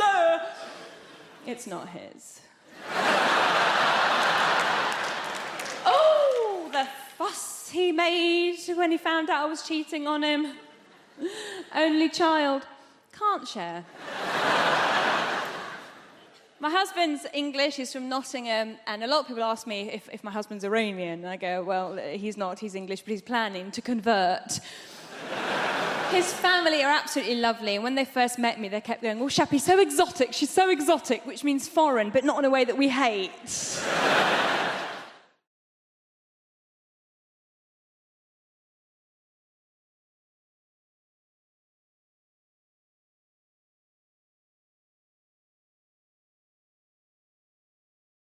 The most sexually adventurous thing I ever did, I did it when I was single.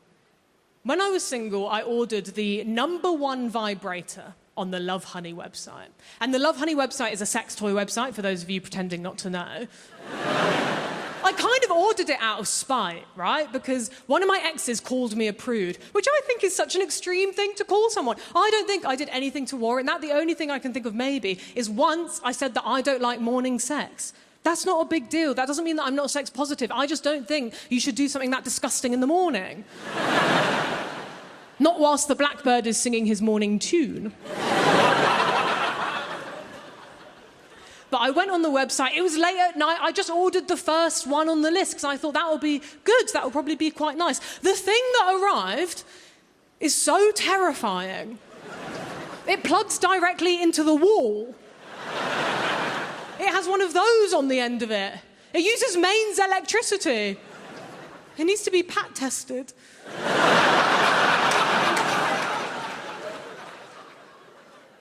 I just find that so threatening, because I think what that's basically saying is, what I'm about to do to you couldn't possibly be done with a battery. I'm gonna need that same stuff that powers your fridge. It's huge, it's bigger than this. It looks like a piece of farming equipment from the Industrial Revolution. But it's called a wand. There is nothing magical about it. I've never seen this type of vibrator before. All the vibrators that I've seen advertised online are very small and portable, and they're not making big claims. They're just happy to live in your bedside drawer, and they'll be there like, okay, girl, I'm here if you need me. Like, if you and your partner get like super, super drunk one night, maybe you could experiment with me for a little bit. Honestly, I might not do anything, but I might speed things along for you a little bit. Either way, no worries if not. Whereas my vibrator is just next to the bed like, do you want to meet God? Not really. It doesn't even fit in the bedside drawer. It's just curled up on the floor like a python. And after it arrived, I was like, is this the right thing? Because I checked on the website, because I thought maybe it got mixed up with like an order meant for Guantanamo Bay. It was the right thing. Not only that, I read the description for the first time. It said in the description, this is the world's most powerful vibrator. I don't think I need that. I need absolute max, a whisper on the wind. The world's most powerful vibrator. You shouldn't be able to buy that without a license. Underneath as well, it said, the vibrator will turn off automatically after 20 minutes for your safety. 21 minutes and there's a danger of death. I don't even want to share. It costs £90. So I felt like I had to try it because I spent so much money. And I don't even have a plug next to my bed. I had to get the extension cable. That felt desperate. I turned it onto the lowest setting. It had 8 settings. I turned it onto setting 1. It was so loud. I was like, there's nothing private about this experience. The neighbours are going to think I'm having a new kitchen put in. At midnight, they're going to call the council. Well, no, they're not calling anyone. They don't have any power right now. I tried it just for like 1, maybe 2 seconds, and I was like, I can smell burning. I can't use this thing. It's going to sand me down. It's going to erode. I'm going to be flat over. There'll be nothing left like Barbie. But it had 8 settings. I thought, I have to see what setting 8 does. Not on myself. I know my limits. I just turned it up to setting 8 in the sky. Fuck me. I was like, I'm going to rip a hole in the space-time continuum. I'm a romantic, that's my problem. I love romance. Oh, I want to be in a relationship. I want to try edible pants. You can't edible solo, they don't let you. I'm absolutely fascinated by them. Here's why. It must be someone's job to keep edible pants from being too delicious. Because they've got to be okay in context, but there's a team of scientists that's working day in, day out to make sure that none of us start craving them. Struggle being single. I'm a pick-me girl. Do you guys know what that is? A pick-me girl is a type of woman who's like me. I'm not like the other girls. Why? Because I like live music. Shackle me. I do like live music. Like, sometimes I wonder if anyone's gone to see the band Placebo thinking it was The Cure. So I do think about that stuff.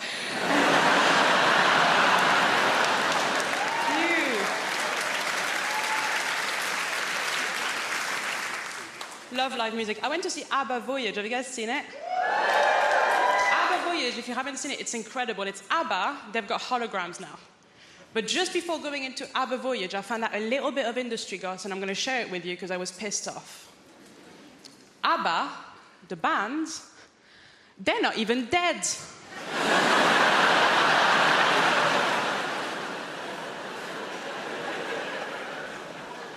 And they've got holograms, is it? You can't have holograms if you're alive. Hey, ABBA, go to work.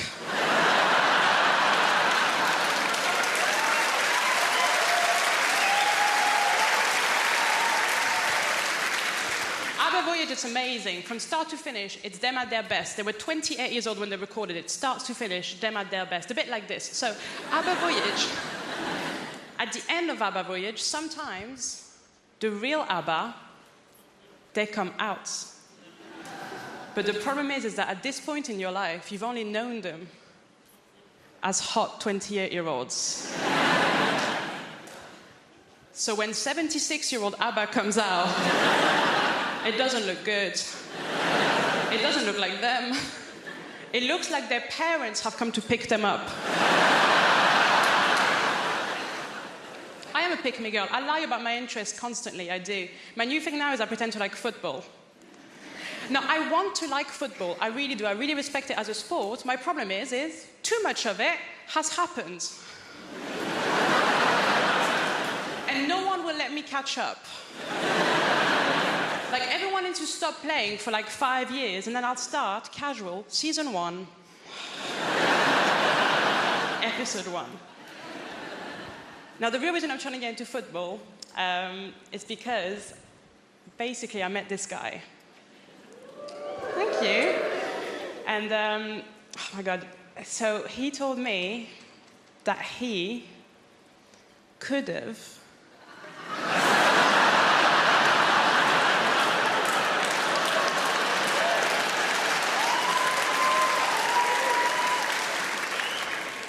Do you guys know him? That's weird. He does have a lot of friends. He said he could have gone professional. But then, and this is so sad,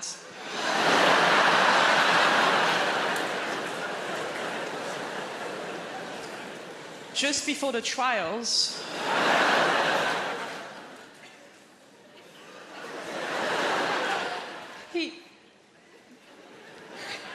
have the skills. He didn't have the skills, the work ethic, or the natural talent. So close. You do a thing in the UK called pre-drinks. Pre-drinks, all right? Some people call it prinks, because they don't even have time to pronounce the whole word before they get on it, all right? Pre-drinks. I had no idea what it was. I had to ask my friend. I was like, Di, what the hell are pre-drinks? He said, Ignacio, it's great. We drink at home before we go out to go drinking. I said, that is the stupidest shit I've ever heard in my life. I said, why would you do this? He said, you know, just to warm up to get ready to go drinking. I said, that doesn't make any sense, all right? You don't do it for anything else, do you? You don't go, we're going to go to the cinema, pop a fucking DVD in before we go to the cinema.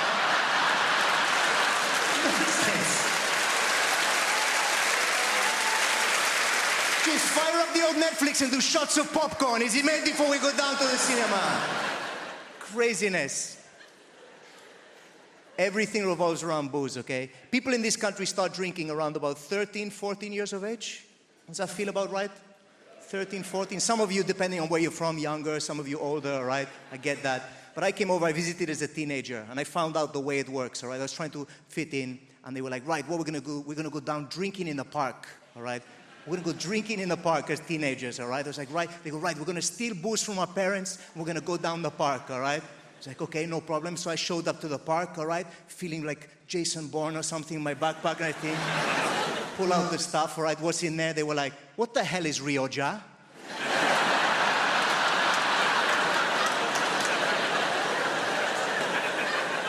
Like, it's Rioja.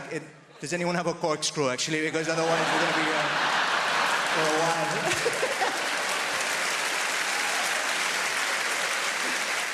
The thing is, like, kids do that, and if they can't steal the booze from their parents, what they do is they'll stand by an off license, all right?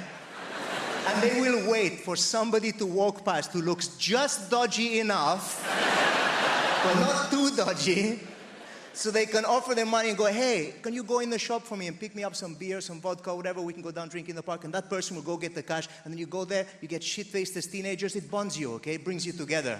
At least that was my experience, okay, back in the day. But times have changed, all right? I went to back where my mother's from, okay? My mother's from a little town in Wales called Pontardawe, all right? Don't know if anyone's heard of it. Tiny little town, Pontardawe. Pontardawe is a Welsh word, all right? Pont means bridge, and Dawe means over a shithole, okay? It's not a delightful place to move to from Mallorca, is what I'm trying to say, right? My mother hates that joke. She's like, Ignacio, please stop saying that. They've taken all of the trolleys out of the canal, all right? Can we... But I was visiting and I was walking to see my mother and I passed an off license, okay? And there's this kid stood by the off license as I'm passing, all right? And he clocks me and I've got my guitar on my shoulder, so he's thinking, this guy's got no prospects. So he comes over to me with his cash, all right? And he was like, hey, could you maybe go in the shop? I'm like, I know where this is going. He goes, can you pop in the shop? I'm like, right. He goes, if I give you this money? I'm like, yeah. And he goes, and get me some. I was like, I know where we're going. He goes, vape.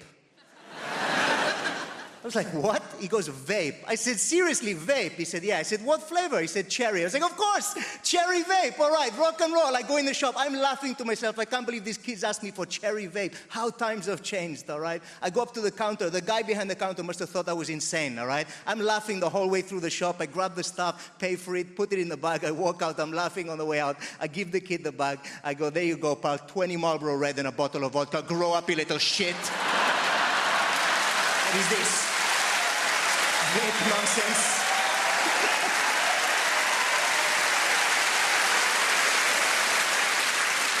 Don't you think it's crazy that, do you understand the technology for us to hear the pilot?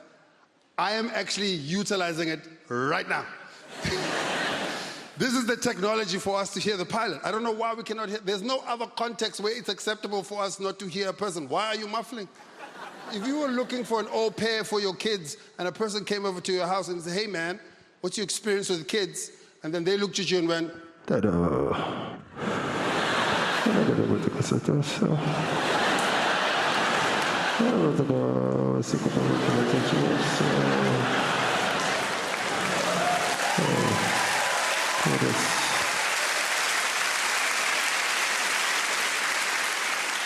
I'd be like, you need to get out of my house, son.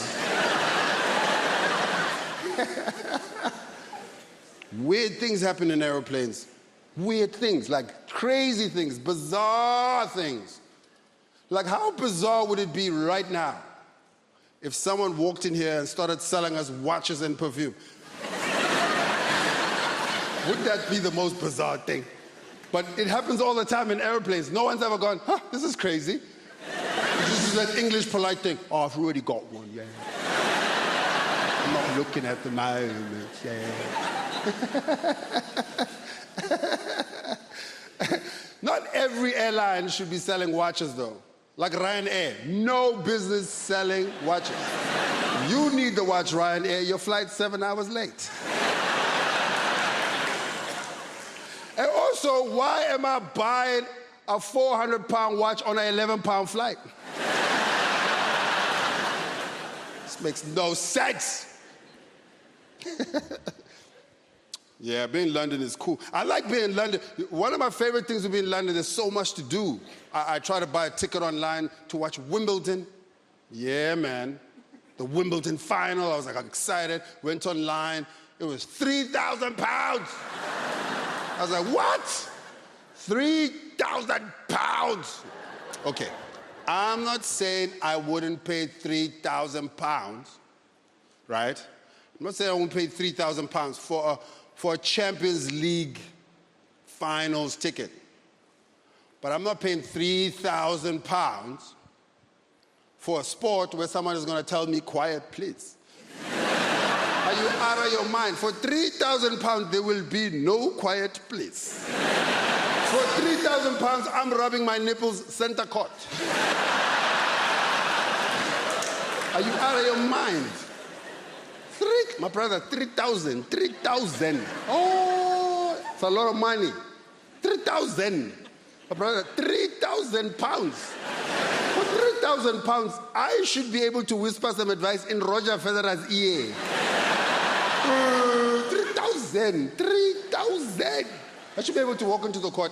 Sorry, Roger. Come on, forearm. Let's work on that. Come on. My brother, around 3,000. For 3,000, I should be able to punch a ball boy in the face. For 3,000. Could be walking across, picking up a ball up. Uppercut him in the nose. He'll be so confused. What was that for? I'm like, no, it's part of the package. If you look carefully, I can kick you in the balls.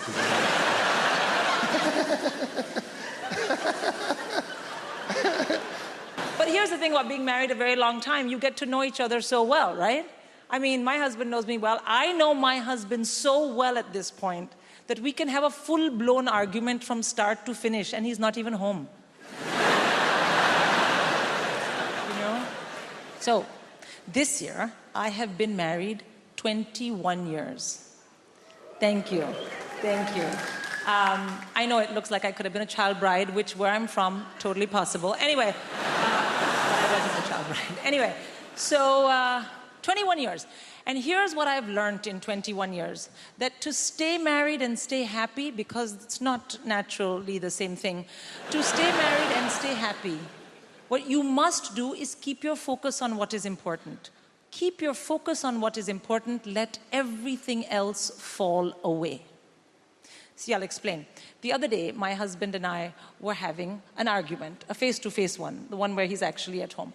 So we're having an argument, and, I say argument. The fact is, after 21 years, my husband and I don't really have arguments. We have throwdowns. You know, throwdown, like MMA level. Do you know what MMA is, sir? Yeah, marriage martial arts. Proper MMA, no matter what the topic, my husband and I both always bring it for everything. Because we know that after 21 years and 3 kids, nobody's fucking going anywhere. Right? We are just trying to get to the end of this somehow.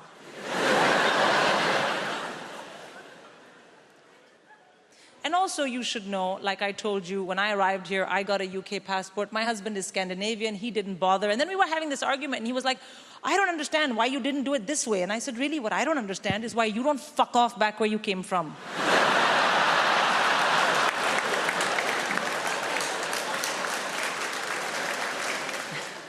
Apollo, I cannot lie to you, it felt pretty good. Oh my God, what a great phrase. I am totally on board with it now. Knock yourselves out. Such a good feeling it gives you afterwards, you know? The problem was it bothered our children a little bit because we were having lunch. It was Sunday.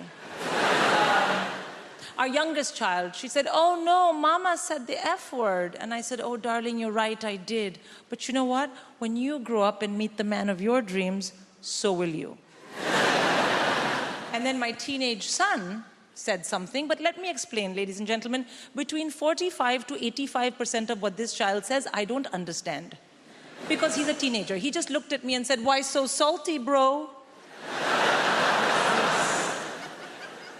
And then our middle child, apart from being somewhat fractured, she's also very woke.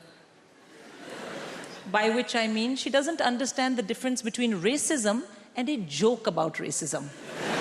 So she got very upset and she said, you can't say that to Dad, that's racist. And I said, racist? Look at my face. I can't be racist. Everybody knows only white people are racist. Oh, she got angry. She stomped out of the room. And I was like, oh, come on, darling. Sorry, it was a joke. I know, you're half white. Oops. There's other younger people in the room, right? You know what I mean. You have only ever known a time in your life when you're trying not to get pregnant or trying not to get somebody else pregnant. And I don't want to blow my own trumpet, but on both accounts, I fucking smashed it. I think it comes down to skill set at the end of the day, doesn't it? People are just good at different things. Some people are good at the violin. Some people are good at parallel parking. I was very good at taking the pill. Every day, every day, every day. Honestly, I used to think I was so good at taking the pill, I deserved a reward. Arguably, there was a reward. It was the reward of not having to watch Peppa Pig or cleaning up another human's shit. Tell you what I don't understand, right, is women who are on the pill and forget to take it. Don't get that, because don't get me wrong, I forget things. I forget my keys, my wallet, the fact I'm married. Sure! But forgetting to take something that can prevent you from creating a human that could one day say, turn the machines off, is what she would have wanted.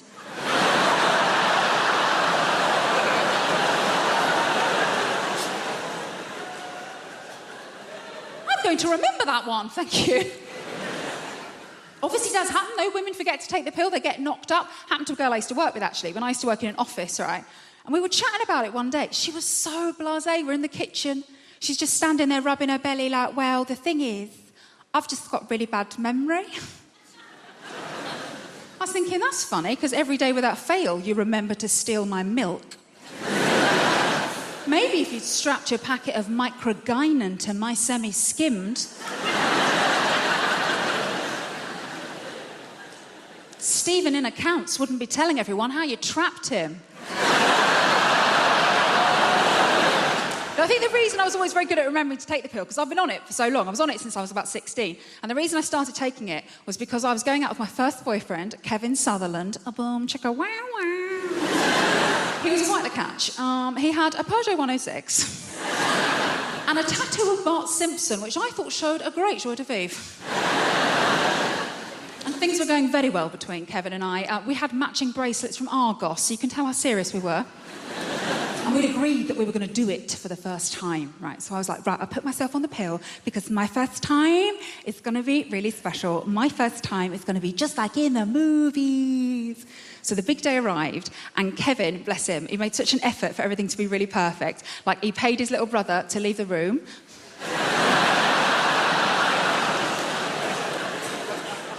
To this day, the most romantic thing a man has ever done for me. And he made a mix CD of all of our favourite romantic songs. You know, like Boom, Boom, Boom, Let Me Hear You Say Wayo. And as we lay down on his single bed, with his Liverpool FC duvet cover on it, the scent of Lynx Africa heavy in the air. And as Kevin took my virginity so beautifully and gently and quickly from behind, I remember thinking, wow, just like in the movies. Obviously, it's quite difficult to make eye contact in that position, isn't it? Almost felt like I lost my virginity to Stephen Gerrard.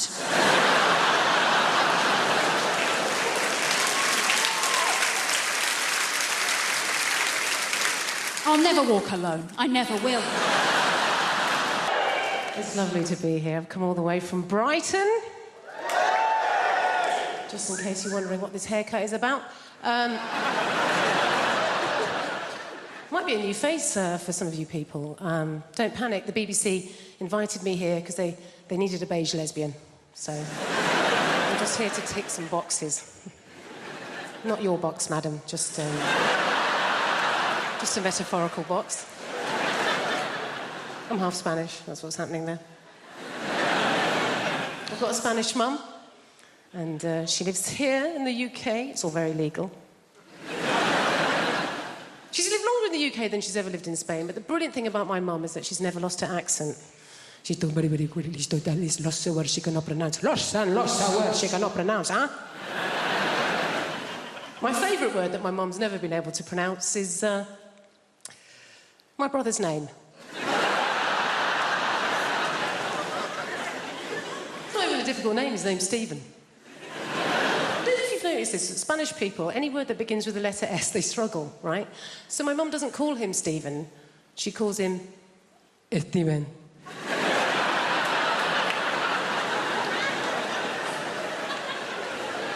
What's his name, Mum? Steven. Is it? Isn't it just Stephen? Jennifer, I know his name is my son. It is Steven!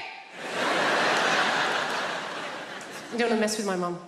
She's not like British people here in this country. We can be quite passive-aggressive, can't we? She's just a very aggressive woman. I don't know how my mum's never really coped in this country, and I think it's because, like a lot of Mediterranean people, she's quite loud, yeah? She's got one volume. It's like this. Whereas in this country, particularly if we're middle class, we tend to be low talkers, don't we? We don't like to raise our voices, do we? Why? Because we've got money.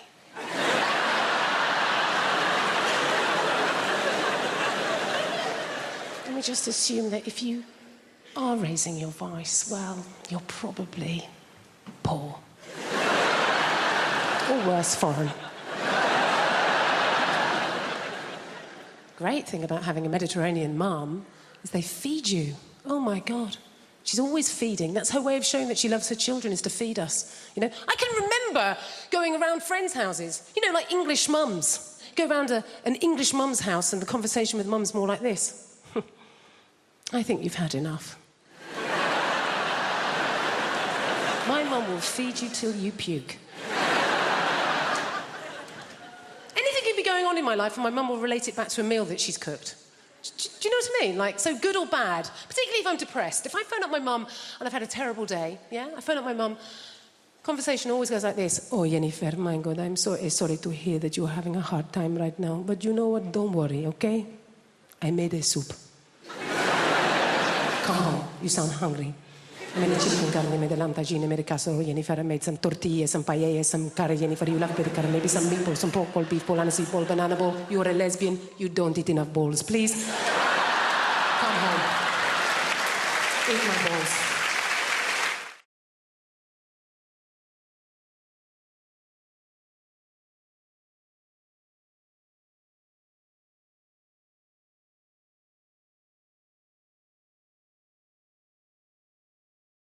People ask me, they say, Chris, what is it like trying to raise a child when you can't see the child?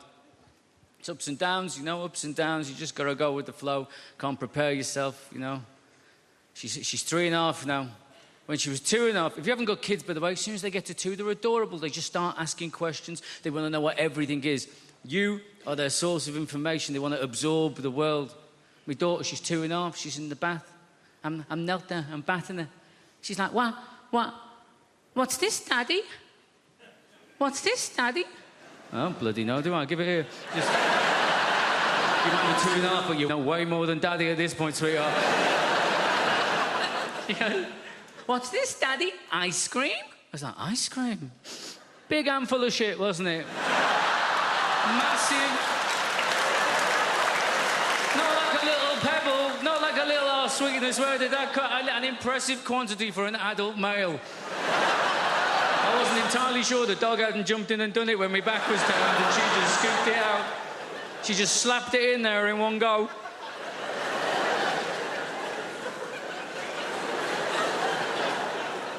It threw me. I didn't... Look, right, I obviously didn't see it coming. I didn't even... No. I didn't even smell it coming. This came from underwater. This was a stealth move, right?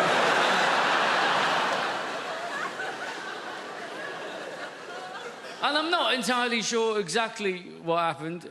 You know, I've narrowed it down to 2 options, I think. I've given it some thought. I mean, she was 2.5. Let's give her the benefit of the doubt. She deserves the benefit of the doubt, doesn't she? Option 1, benefit of the doubt. This is what happened. She sat in the bath in the warm water. Yeah? She farts. She shits herself. She doesn't know she's done that. A few minutes later, that goes floating past her in the bath, doesn't it? She sees it there. She thinks to herself, I wonder what the bloody hell that is. That looks a little bit like ice cream. I know, she thinks. I'll ask Daddy about that. He knows about these things. He's a very, very clever man, yeah? That's option 1, isn't it? Benefit of the doubt. Option 2. She's a bloody comedy genius. She's sat there in the bath. She's got Mr. Penguin up here on the wall. She's got, hey, Mr. Penguin, Mr. Penguin. Get on this now. This is going to be brilliant. This is going to be amazing. Watch his face now. Watch his face. Watch. Keep looking. Keep looking. What am I going to do? Not only am I going to do a shit and put it in his hand, I bet you I can make him sniff it.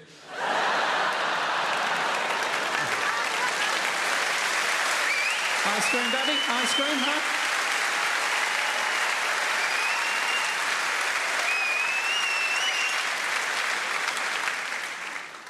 We were very lucky with my daughter. They say you got to watch your language around your kids, don't they? That's what they say. We were very lucky. My daughter's first words, apart from hand on heart, apart from mama, dada, baba, all that nonsense, her first words were go away. That's what she said. That's what she said for 3 months. Go away. Go away. She thought it was just one word. Go away. Go away. Why? Because that's what me and my wife said to the dog every time we were trying to feed my daughter. We'd get the food out, wouldn't we? The dog would get up, he'd go on the prowl, having a little look, wouldn't we? We'd be like, go away, go away, go away. She just picked it up. We'd push her in the pram out on the street. She'd be like, go away, go away, go away. Said to my wife, it's a good job we weren't telling that dog to fuck off, innit? Because we just wouldn't be able to take this kid out of the house.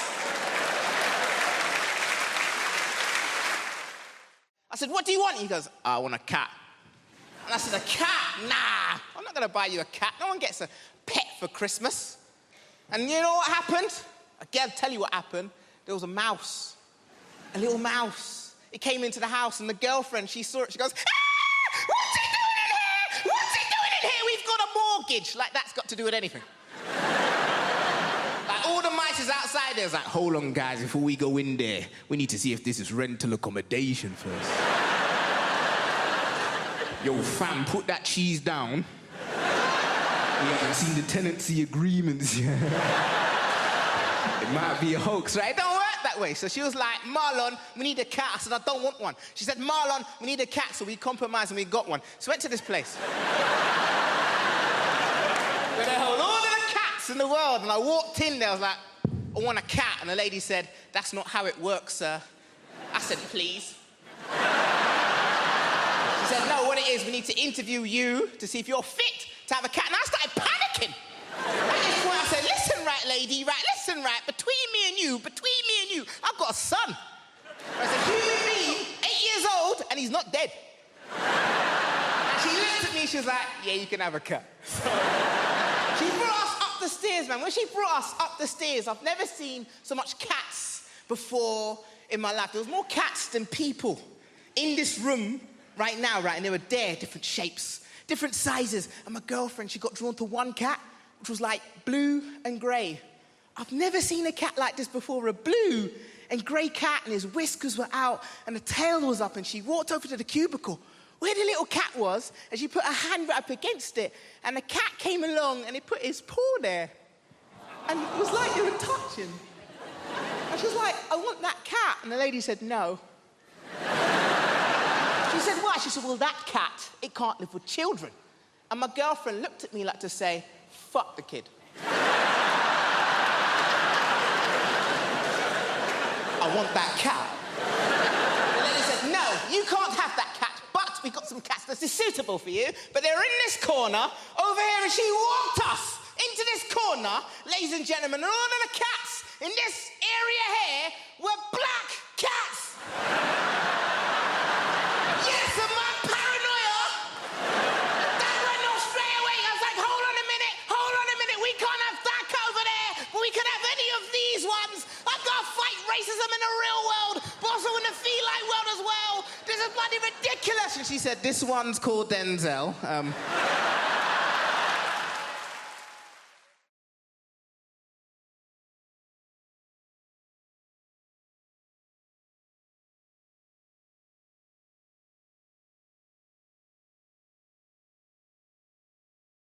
I'm used to my appearance provoking the full spectrum of facial reactions everywhere I show up, and you absolutely did not let me down. You were delighted, weren't you? You gave me some wonderful face when I came up here. You looked at me like your mother-in-law just cancelled dinner. I've been lucky enough to travel, and I'll never forget my first trip to Australia. I went to a place called Perth. I got off the plane. First person that saw me said the following. Hey, mate! Hey, mate! Why is Freddie Mercury wearing a kimono?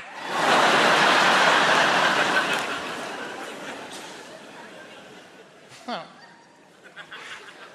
Hey, mate, why is Freddie Mercury wearing a kimono? Now, this man opened the interaction with the words, hey, mate. Our eyes met, right? I was the mate. Case closed. Then he said, why is Freddie Mercury wearing a kimono? I looked around, there was nobody else there. I was persons 1 and 2 in the rhetorical question. I've never met this man, and already, grammatically, I'm on the back foot. I wasn't going to put up with that. You would have been proud of me. You can't show any weakness. I summoned up every ounce of testosterone in my body, and I fired it ocularly at this chap. And I said, I think you'll find that this is a smoking jacket. Yeah, I showed the bugger. There's a lot that's not made sense, though, and one of the things that I still struggle with to this day is how uptight us Brits are. I didn't realise in the UK, how are you is a rhetorical question. How are you is a rhetorical question. If somebody from the UK asks you how you are and you tell them, they would be mortified. Now, there are geographical anomalies, I'm delighted to say. If you ask somebody from Liverpool how they are, they will tell you. 10 times out of 10, and I love them for that. Now, from personal experience, they oscillate wildly between 2 very distinctively different states. The first one is thus. How am I? I'm sound, mate. I'm buzzing. I'm having a belter. Do you know what? Work's sound. Aaron Dawes is sound. Even our Anthony's being sound. Look at the weather, lad. Cracking the flags. I love you, cadet.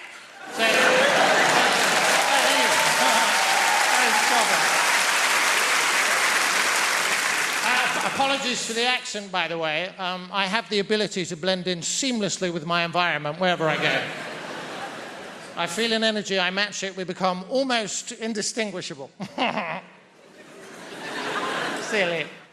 Now, that's the first state. Now, the second state of Scouse being is rather different, and it is as follows. I'm fuming, lad. Don't you start, lad. I am fuming here, mate. I'm fuming. I am fuming. I'm up the wall with work. I've seen me arse with my dad, Everton to being shite again. You're doing my fucking head in. I am fumigating here, kid.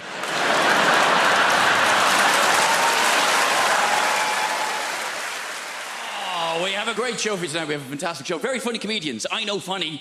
I do very funny. People always ask me who I think is funny. That's the number 2 question I get asked as a comedian. The number 1 question I get asked as a comedian is, have you ever died? As soon as you tell someone you're a comedian, first thing they want to know, oh, you ever died? Oh, what's it like when no one laughs? Oh, tell us about the worst gig you've ever had in your life. Please, relive for me, in minute detail, the worst moment of your professional career. Have you ever really died? It's like saying to a doctor, tell us about the last patient you lost. What happened? With the family crying. I bet they were they? Yeah. People are such ghouls. It's the number 1 question. Have you ever died? Number 2 question, though, is what makes you laugh? People always want to know that from me. Who do you think is funny? And that's a nicer question. That's more understandable. You know, I make people laugh. People want to know what makes me laugh. In the same ways you might say to your hairdresser, who cuts your hair? Or you might say to someone in an Audi, who do you think drives like a cock? Same kind of thing. I like that joke. It's a short joke. It's a sharp joke. And also with that joke, I get to spot every Audi driver in the room. I can just see a pinched expression on your face there. All right, no need to be like that about it. I've done well for myself. It's a very reliable machine. And the fact that I can tell you're an Audi driver by the expression on your face means technically you've just given a form of indication. So well done. Good for you. We knew you could do it. Yeah. Have you ever died? Who do you think is funny? You always get asked the same questions. That's why I don't like doing interviews. I love doing this job. This is great. I love standing here talking to you, though. But doing interviews, it's a necessary evil. It's part of the job. I having to answer questions. And I don't even like watching interviews. You'd rather watch a comedian tell jokes than talk about how they wrote them. You'd rather watch a singer sing songs than talk about their inspiration. You'd rather watch a sports person do their sport. You'd certainly rather watch a sports person do their sport. Come on now. Sports interviews can be turgid affairs at best.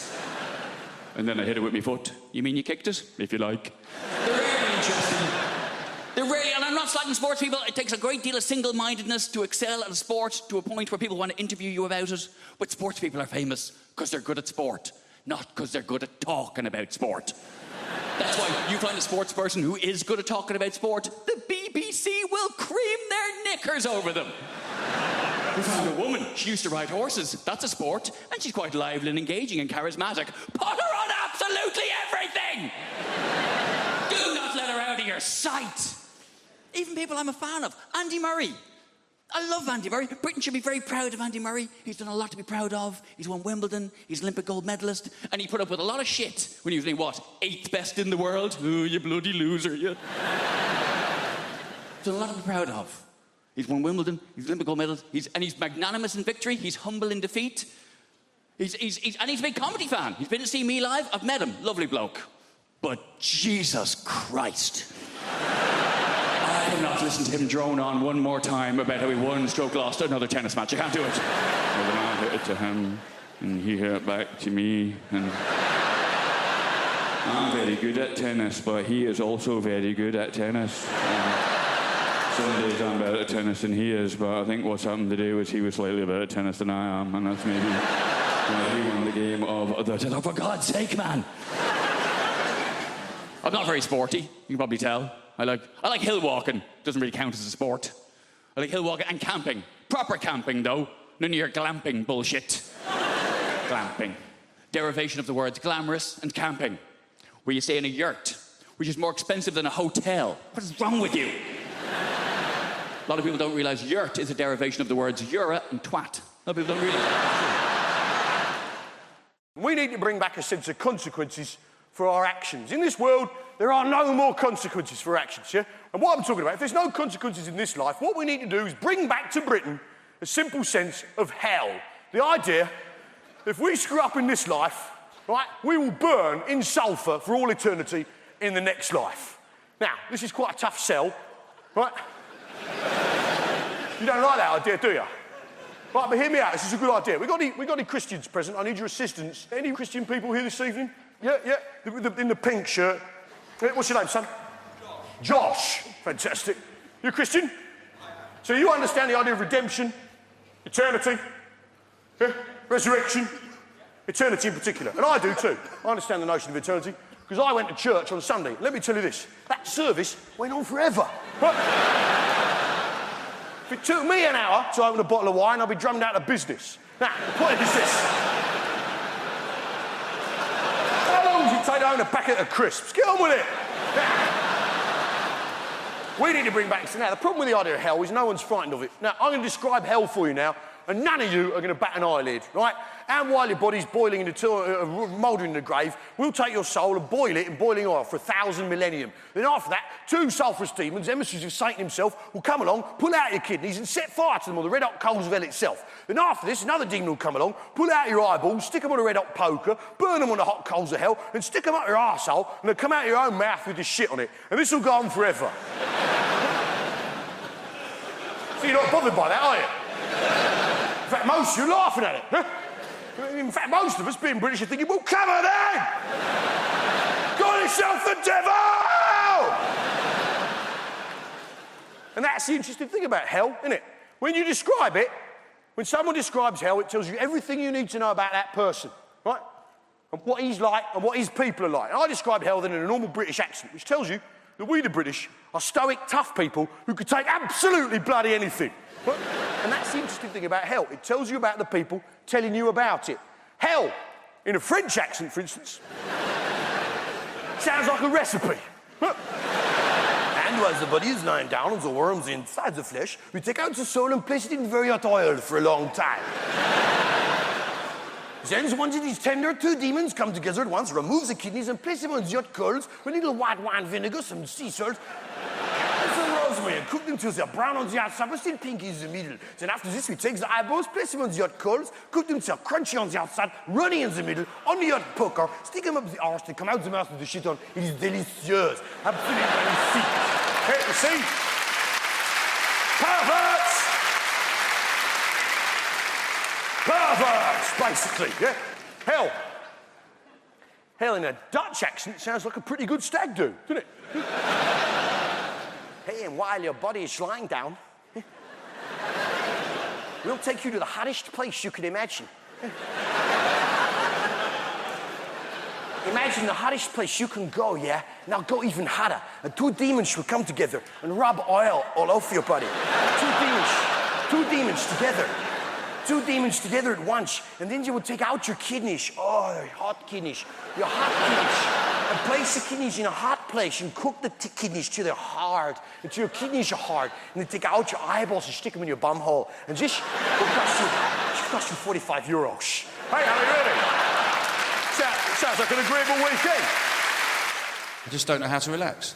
A friend of mine, when he wants to relax, he listens to whale song. You know those tapes of whales singing? They go, I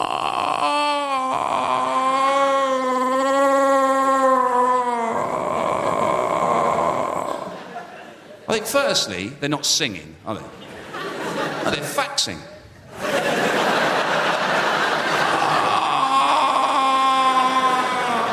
Really long fax. Like the one I asked my brother to send me. That time I ran out of toilet paper. Shops were shut. But also, they can't be relaxed. They've got to be the least relaxed animals on the planet, whales, haven't they? For starters, they're endangered. Is that relaxing? There's only 10 of you left. Fine! As long as I'm one of them. If I'm feeling a bit horny, I'll sellotape a couple of dolphins together.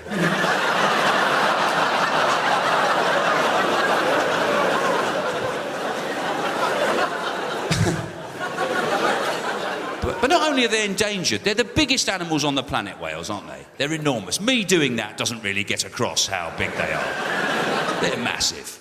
But they eat the smallest, don't they? Plankton and krill, tiny little creatures like that. Imagine, you're a great big animal. You're starving hungry. You never get a good bite of anything. You never get a good, oh, that was bloody lovely, that was. No, just all day long shoving tiny bits of food in the side of your mouth. Oh, I'm sick of these stupid little things. Oh. I like to think of it as Jeff Capes living on hundreds and thousands. He'd be furious, wouldn't he? I'm starving. been wandering around looking for whatever the individual of hundreds and thousands is. I don't know what you call them when you've only got one.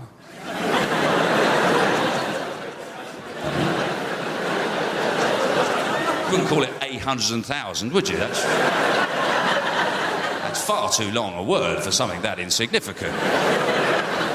Maybe they call it a one. And then maybe we've got two of them. You've got two ones. That's confusing, isn't it? Because they can't have always had hundreds and thousands of them. Surely in the early days, when they first started making them, they must have made a few, see what they were like. I mean, that's not good business sense, is it? You've got a new product, you don't just make hundreds of thousands! We're gonna be rich! Oh, you make a few more. I don't know. It's a mystery. In America, they don't call them hundreds and thousands, actually. They don't call them that. They call them sprinkles. And unfortunately, I found that out at a gig. And that was a tough night, I don't know. There's a guy in the front row going, hundreds and thousands what? Hundreds and thousands what? I said, no, it's not hundreds and thousands of anything. They're called that. It's a cake decoration. He said, we don't call them that. We call them sprinkles. So I said, all right. It's like Jeff Capes, right? Living on sprinkles. I thought I'd get it a second time. He said, who the hell's Jeff Capes? I said, he's a massive bloke. I said, strongest man in the world 3 years running, loves his grub. He said, we don't call him that, we call him Luther Vandross. So I said, all right, it's like Luther Vandross living on sprinkles. But by that point, they'd forgotten about the whales. Why the hell would Luther Vandross eat sprinkles? He's a millionaire. He could have steak every day. You saying he's too dumb to go and find his own food? He's got to go around eating little bits of cakes? Are you racist, buddy? Is that your problem? So I just did a couple of knob gags and got off.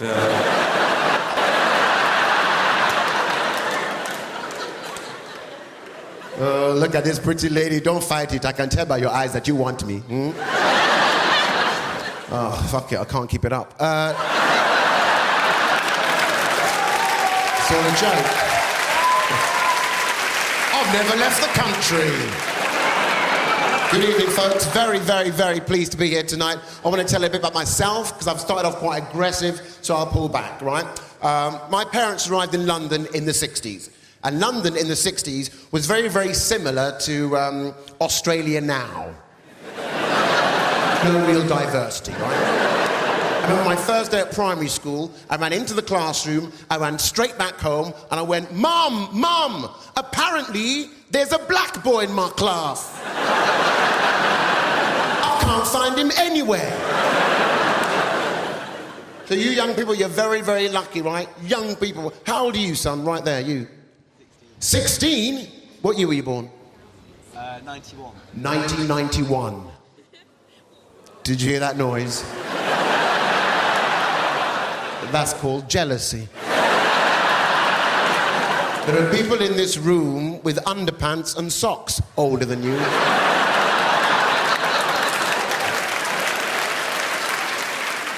Where are you from, child? Where are you from? London. London, big place. Scale it down. I'm not driving a minicab.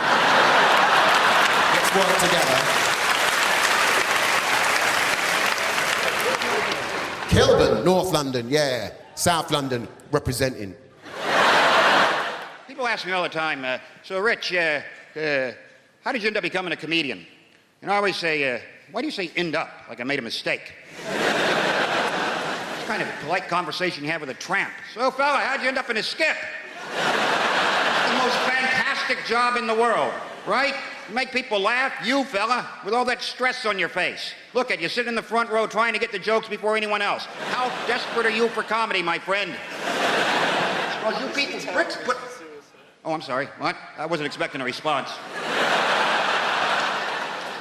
Do you work? I'm a student. A student, all right.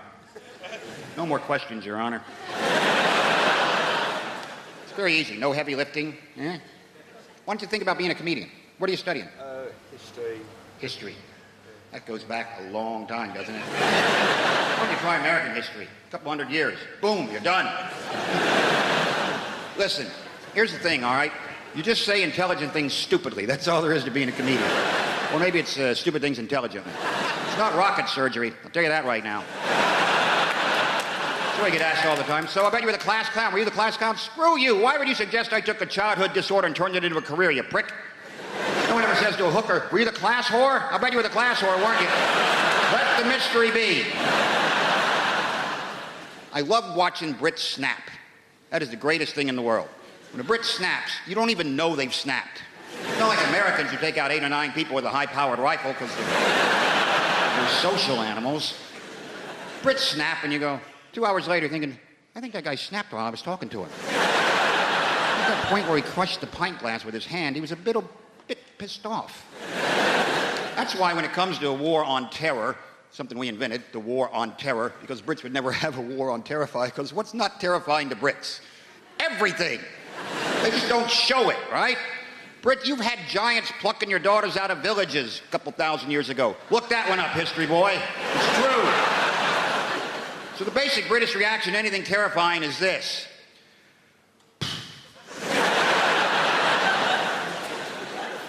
How much is this going to cost? You can't really terrify. That's why I'm pretty sure the war, the whole terrorism thing, I think the terrorists have just kind of given up on Britain, because what can they possibly do, right? Listen, I would never compare the scopes of tragedy of, say, the World Trade Center to the bombs that blew up in London, but the reaction is completely different, right? America still has this entire culture of fear about terrorism. It's basically manifests itself by terror alerts being scrolled across the bottom of the TV screen by color. No explanation whatsoever. Just today's terror alert is orange. Now back to our show. What the hell was that? What does that mean? Orange, that's hunting accidents, roadworks, right? That's not good. It means be very, very aware of terror. So dwell on it now and then. Whereas in Britain, they blow up the buses in London, next day people are back at the bus stop waiting for the bus, right? And complaining about it because they're Brits. Bus is late. I mean, it's late. The one yesterday blew up. Yeah, well, that was yesterday. Today's today. I live in the present and the bus is late. That's why when you watch a Brit snap, right, you got to get really close to them. They'll pick a high street and just corkscrew for a while. That's...